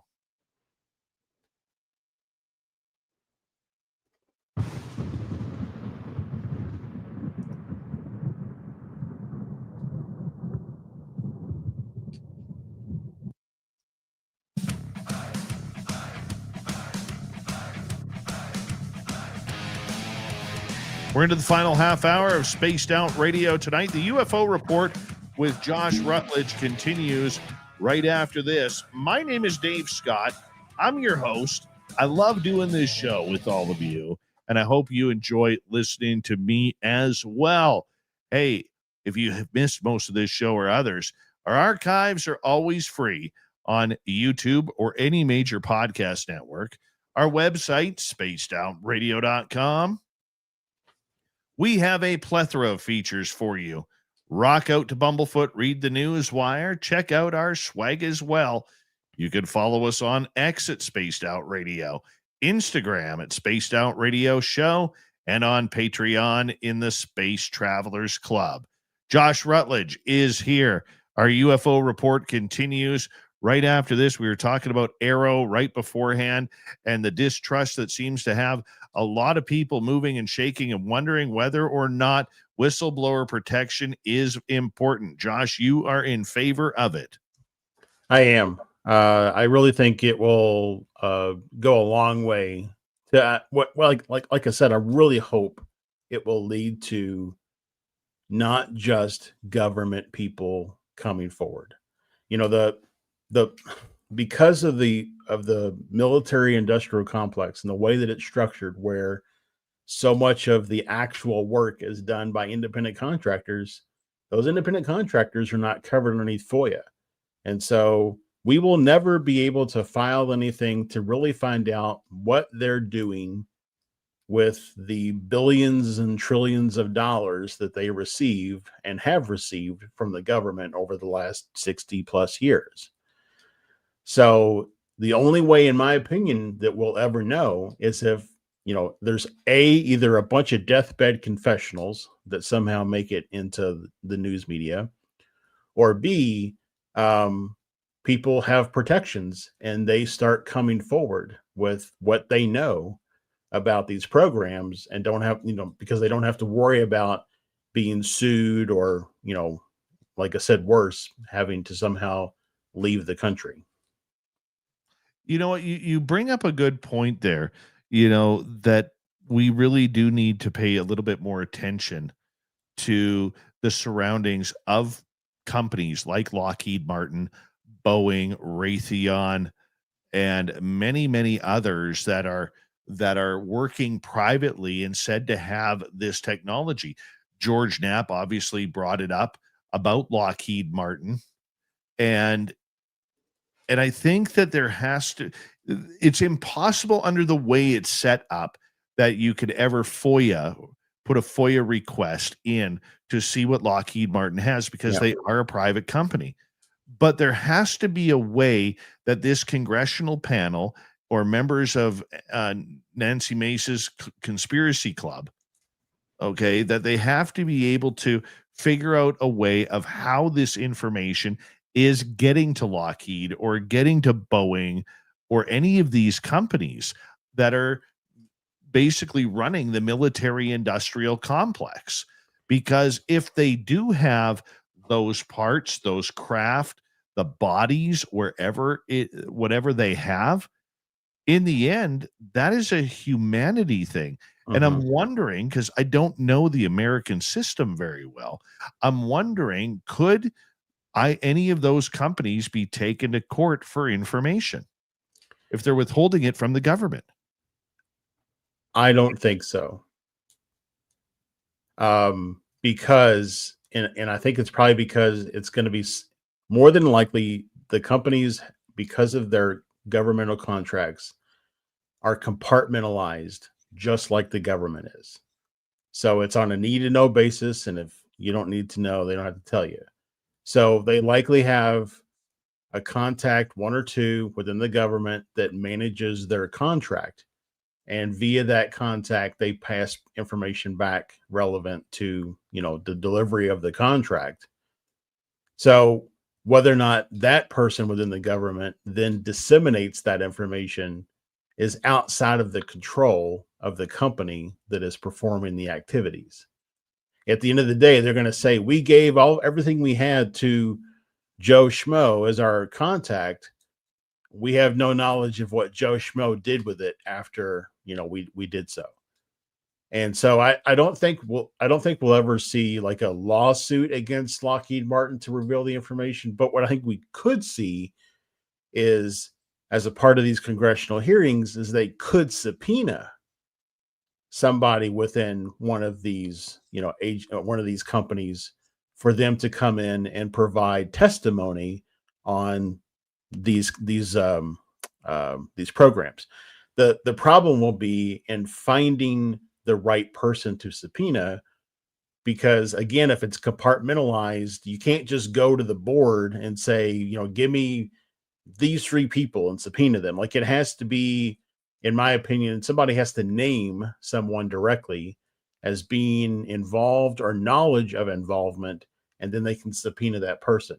The only name George Knapp gave in his testimony was right towards the end of the hearing. And I don't remember the name exactly, but the guy that he gave died in 2018. So I don't think we can subpoena him. Dr. James Ryder and Yep. Glenn Gaffney. Yeah. From the CIA. Yeah. From the CIA. Yeah. But Ryder died in 2018. So unless we want to break out the Ouija board, we can't subpoena him. No, that's very fair. But there are people like Steve Justice who would be available. Yeah. But is Steve Justice going to take the stand and just say, I have no knowledge of, you know what I'm saying? Like, it's hard to nail down. It's like, you remember the arcade game where you like hit the moles that are popping up. Like, that's what I feel like it is in trying to find the right person who is going to be a worthwhile subpoena, who's not just going to sit there and say, I'm not sure, I don't know, I'll have to check, so on and so forth. And it's going to be a wasted, 35-minute hearing. Well, here's the other thing that could be possible is if they can't subpoena or try and get that information out of these private corporations, these military and corporations, what they would have the power to do is to subpoena, whether it's members of the Joint Chiefs of Staff or a head of the military branches, to come on in and say, you take questions from us now on regards to whether or not this technology is here, and if we have given that technology to these businesses, these entities. That you could do, I believe. You could. And one would assume they would be under oath and they would be required to give honest answers. But there's still a part of me that thinks they're just going to say, I haven't been read into those programs, or you don't have clearance to be read into those programs, so I can't tell you anything. We'll have to go into a SCIF, and then that SCIF process will be blocked like it was with Grush. Very much so. And that is a very big possibility. But wouldn't that be a little bit more powerful going into future hearings if all of a sudden you're dealing with that type of information rather than dealing with people trying to say, got to put it in a SCIF. I can't say that due to my NDA. I can't do this. I can't do that. Because that's all we ever get is I can't. It's really interesting because it's a lot like pleading the fifth in the courtroom. You can plead the fifth so you don't incriminate yourself, but in the court of public opinion, typically pleading the fifth is effectively pleading guilty. So even if you got them all in a hearing and they all basically said the governmental equivalent of I plead the fifth, which is I can tell you in a SCIF, to say to not say no to whatever the question is, and instead say, I can talk about it in a skiff, in the court of public opinion, would be an affirmation in the positive to whatever the question is, in my opinion. And that's a good point. That's a good point. What else do you got for us, my friend? So you talked about, the new, I think you mentioned the new leader of the Arrow program, Dr. John Kozlowski, I think is how you pronounce his last name. Yes. He was on Star Talk, which is Neil deGrasse Tyson's podcast, video cast, whatever it is, on YouTube and podcast versions about a month ago. And it's a really good interview. It's about an hour or so long. And one thing I was really surprised at and also happy with is that Neil did not take his normal stance that he would normally take and say, it's just all stuff that people are misidentifying. He instead, at one point said, they were talking about whether or not the taboo around the topic still exists. And Neil was just flabbergasted that it still does, and said, something to the effect of, come on, we're having congressional hearings about it. It's a real topic. So I think it's a positive win that Neil is finally able to admit that there are things in the sky that are unknown, that are not just misidentification, and that this is a topic worth investing energy, time, money to investigate. It's also a little frustrating, as I'm sure others are as well, that it's like we've been saying this for 30, 40, 50 years, and Neil and people like Neil, Carl Sagan, have yet, didn't really take the topic serious. I know Carl did in the beginning, but then he flopped the other way. So I think it's a breath of fresh air that Neil is finally getting on board with, actually wanting to investigate this topic. And what I also thought was really interesting is Neil proposed to Dr.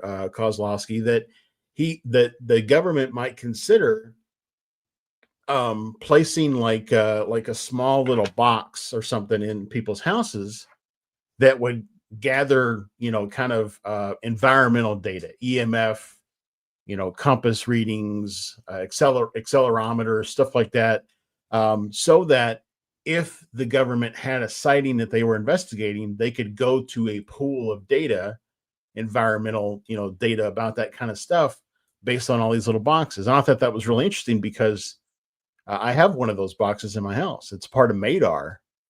And there are hundreds of those boxes across the US and the world. So maybe the government just needs to talk to the folks that run Madar and say, hey, what can we do to integrate and get access to your data? The fact that deGrasse Tyson is maybe coming around is impressive, because you know what? He took a lot of heat over the last number of years, especially from people like Avi Loeb and Gary Nolan, regarding his naivety to the subject, where he was commenting on the subject without really studying it. Yeah. And really, and I don't mean this term as harsh as it sounds, but it was making a mockery of what was truly going on, and deGrasse Tyson is obviously the most, popular scientist in the United States. But I mean, let's face it, you're not a dummy if you get a job at Harvard like Avi Loeb running the astrophysics department. I mean, it's also, I think, every time that,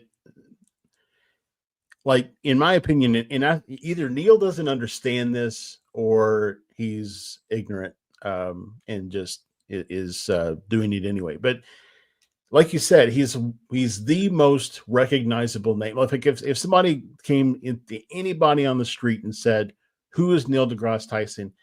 Number one answer would probably be like, he's like a science guy, right? I mean, most people know who he is. So for him to take the stance of it's all misidentification stuff, even if that's his stance as because he doesn't have any evidence to support the contrary from a scientific perspective, the fact that he is to the mass public the most recognizable scientific figure, he has to realize that his voice carries more weight than just as a scientific professional. So I think that's the big disconnect, and that's, I like that he said it on his podcast. I would love it even more if the next time something comes around like this and they have Neil on a panel or something on CNN or Fox News or News Nation, if he would give the same opinion, in a more public setting. So in other words, what you think is maybe he's talking a little tough on his media interviews. Yeah. I mean, basically, I think he's very conservative in his willingness to come out in support of continuing the investigation in mainstream, but not in, his personal, podcasts and things like that. But let me go the other side here for a second. For the last few years, he has pretty much made a mockery of this subject. Yeah. Basically calling his fellow scientists fools. And that's what, set Avi Loeb off. That's what set Gary Nolan off. And we're talking people from Harvard and Stanford, Ivy League schools, right? That only hire the best of the best. Yeah, and that's what I'm saying. I mean, I think in the past years, I mean, realistically, as a scientist, he shouldn't have an opinion that lands one way or the other. The definition that it is a UAP, it is unknown, therefore it cannot be qualified as misidentification or whatever the case may be. For him to take the stance of it's all misidentification is an erroneous statement from a scientific perspective. It really indicates that kind of stance is more driven by his personal unwillingness to accept the possibility that these things exist and they're real, and that they may have origins beyond our current capabilities.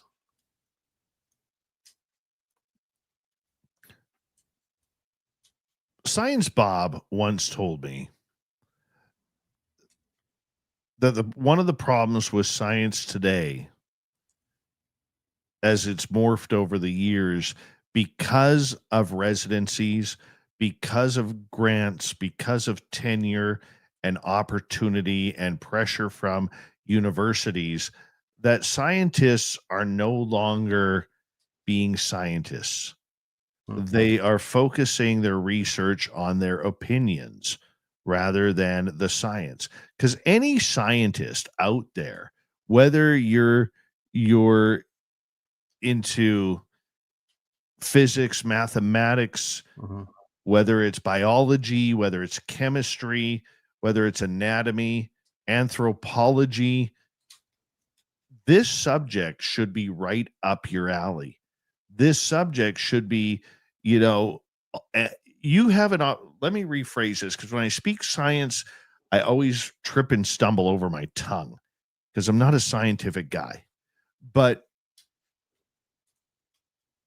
basically what Bob was saying was that we're not doing enough thinking as scientists anymore. We're too busy giving constructive opinion rather than saying, hey, this is the ultimate question. There's two ultimate questions on this planet for every person out there. Is there life after death? And is there life out in the stars? Those are the two most, biggest questions on this planet. And if we are shutting the door on it by just saying, yeah, there's probably life out there somewhere, but it ain't here outside of what we got, there's nothing here, it's pretty narrow-minded. It's not very scientific. Yeah, and I think they, it's interesting you use the word opinion, because a theory is an educated opinion, and then you do the science to collect data and analyze it to determine if it supports your theory or if it rejects your theory. So I would say, although I agree that, we're, as it comes to this topic, most scientists are not willing to pick up and do the legwork to do scientific tests. I would also say that when it comes to this topic, it's really difficult to do scientific tests, as we know. I mean, in order for you to be able to test something, you have to be able to reproduce it at will. To our knowledge, aside from the psionics guys, which is a relatively new development, we did not have a way to predict or even, cause a UAP sighting to occur or UAP experience to occur. So it's really hard to test that from a scientific perspective when you can't control the thing that you want to test. So there's that aspect. And then number two, to your point around, grants and things like that, I do think, because like you say, scientists want to get paid. Everybody wants to get paid. If the government were to hand out grants to investigate UAPs, I think science would. They would go after those grants, they would develop programs, and they would investigate the topic. But just like, every politician, their number one job is to raise money for the party and to get reelected. I think for science, it is true too. It's their job to raise money for the department, for the school, and to stay employed. Good point. Josh, great area to end this UFO report. We'll talk to you for the quick spin tomorrow night on the show. Josh Rutledge from Mystic Journeys on YouTube. As we say goodnight to Josh and hello to Mr. Ron Bumblefoot Thal, rocking in the background with Little Brother is watching. Bumblefoot is the official music of Spaced Out Radio, rocking us in and out of every single show. Get your horns up for the guitar god himself. Special thanks to everybody listening in at work, at home, in your cars, wherever you may be. Thank you to everyone in our chat rooms tonight. YouTube, Twitch, LGAP, Facebook, Spreaker, LinkedIn, the Space Travelers Club, and on X, hashtag Spaced Out Radio.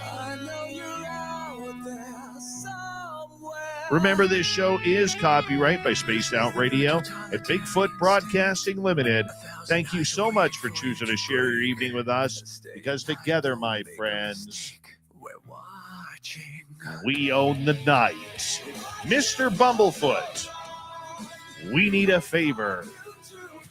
We need you to take us home.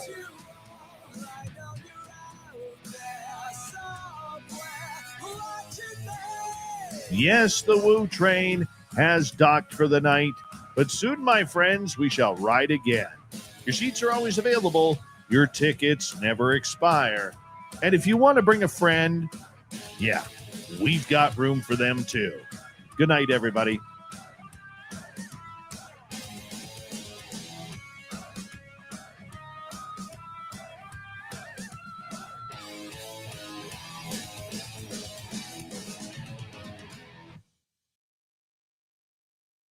Good show, Josh. Yeah, man. So I'll see you same bat time, same bat channel tomorrow. Yeah, just for the short one. And then just a reminder to our audience that Josh next week will be doing Monday and Thursday. Monday and Thursday. Yep. That's the way it is. It's a good look for you, buddy. Thank I appreciate it. Thank you. So just remember to ping me the link. Yeah. I will get used to that, bud. I will. All right, everybody. Have a good night. You too, buddy. Take care. Josh Rutledge, everybody. I just got to do some work on the computer back here, and then we'll be right back to you.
So, just as a reminder to everybody who is still here, if you didn't read my Facebook note, Josh will be here now Mondays and Thursdays starting next week for the UFO report.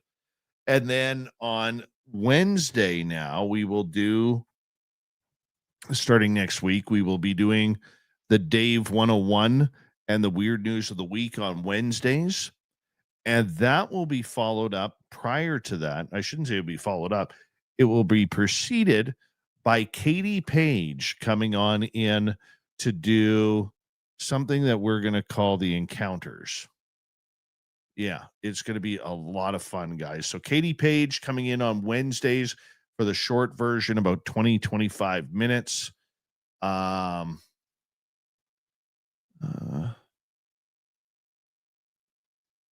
And from there, it would be Josh on Mondays and Thursdays.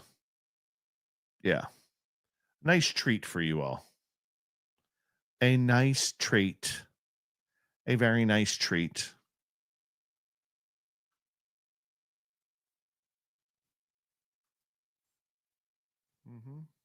Tomorrow night on the show, I have something very, very good for you guys.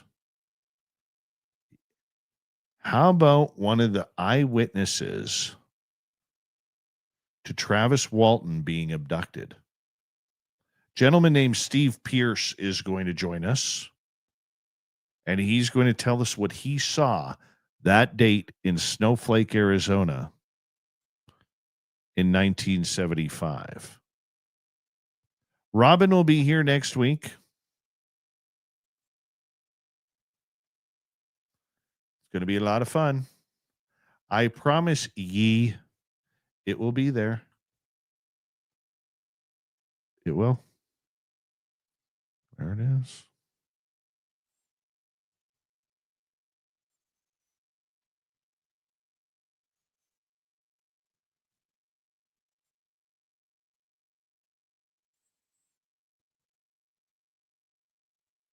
There it is. Now, hopefully this sounds good. Hopefully it sounds good. I need it to sound good, damn it.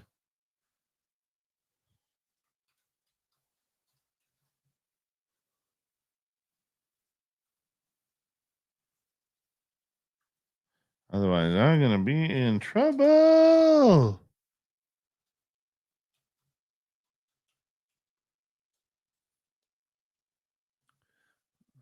Let's go here. Here. Here.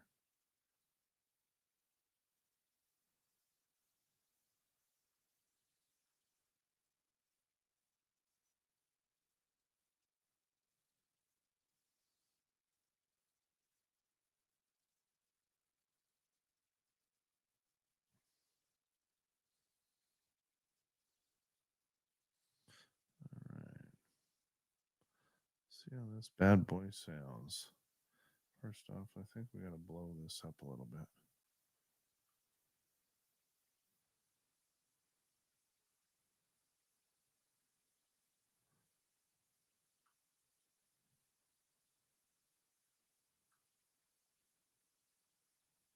So that looks.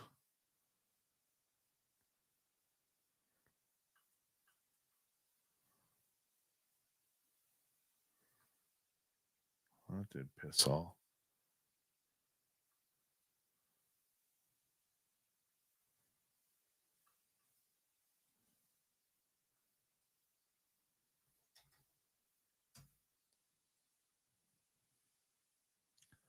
See how this sounds.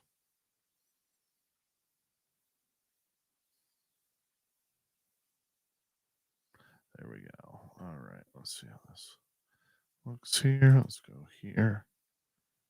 Where is that now? Now I got to find all this stuff. KZAX. There we go. There we go. Put that there.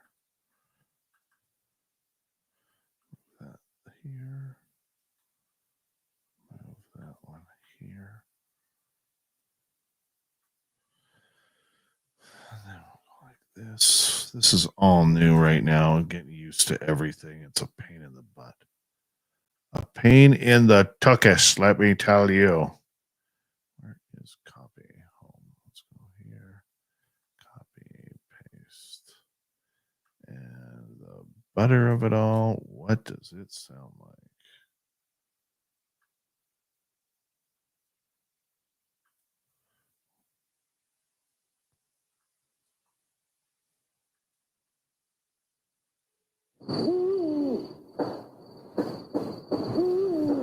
Are you ready to hear your mystic voice of the night?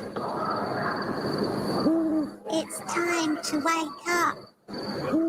He's here. Shush.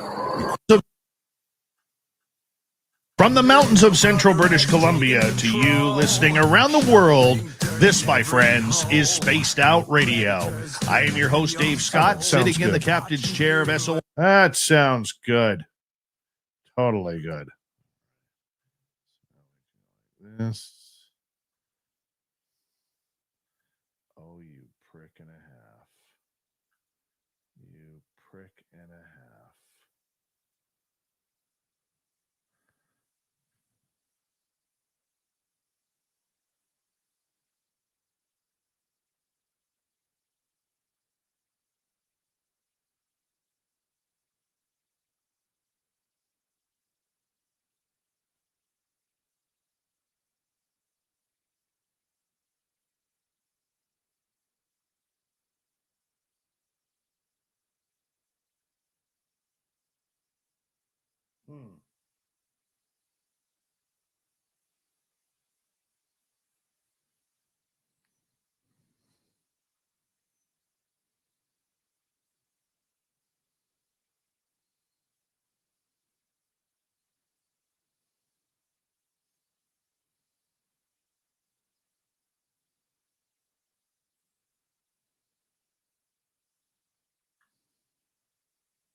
All right. So let's go copy, paste, and then save.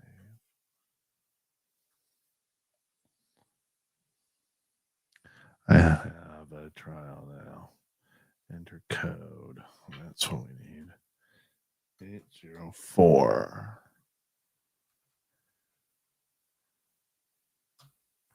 A bunch of letters.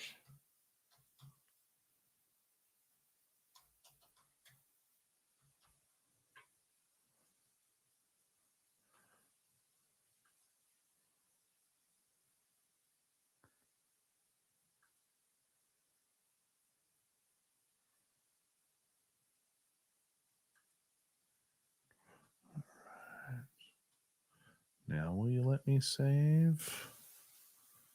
There we go.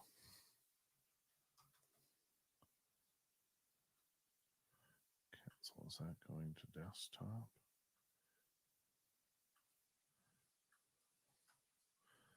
What if I can switch that to MP3?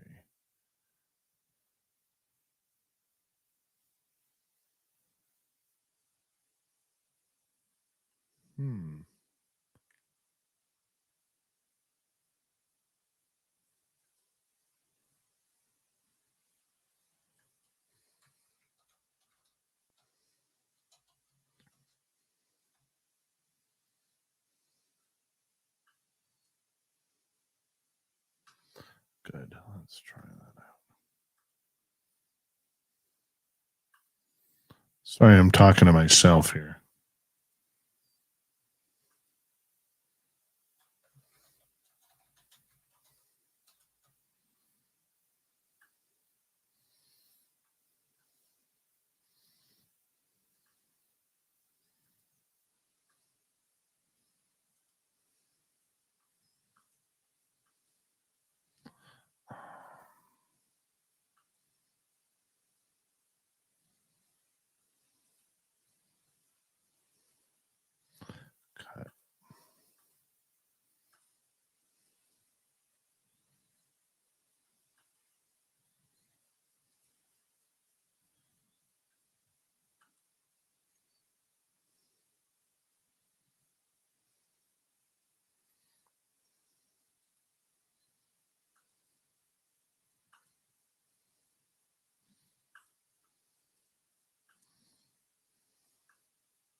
feels like forever since I've done this.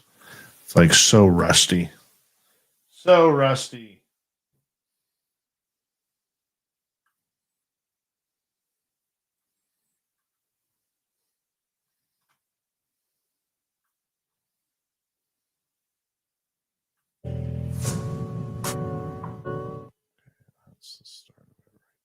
North with our main man Merle is coming up here, and we got special guest Matt, Eric, and Austin from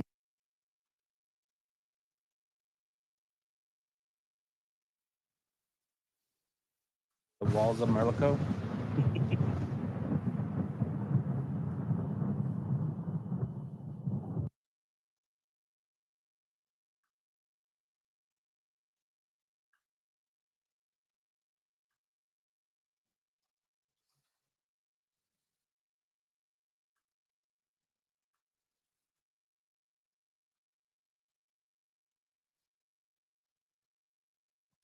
All right. Thank you tonight to Jake, Kitty Caddywhack, and Stargazer, as well as Karen and the Woo Train for joining the YouTube membership. Tomorrow night, Steve Pierce, the real story behind Fire in the Sky. I will see you all tomorrow night. Don't forget to share this show. Tell everybody about it.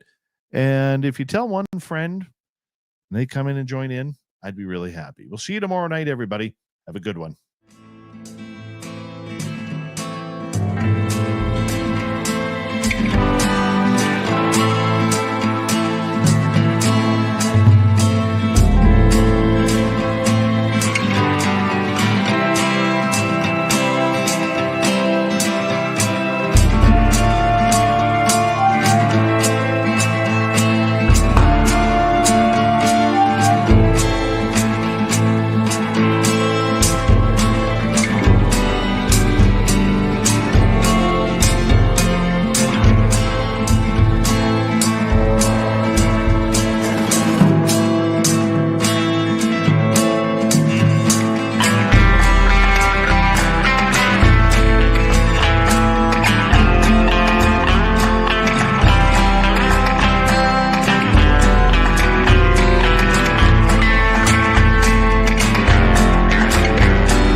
Stay healthy, my friend. You too. If you need bail money, give me a call. Always, Dad.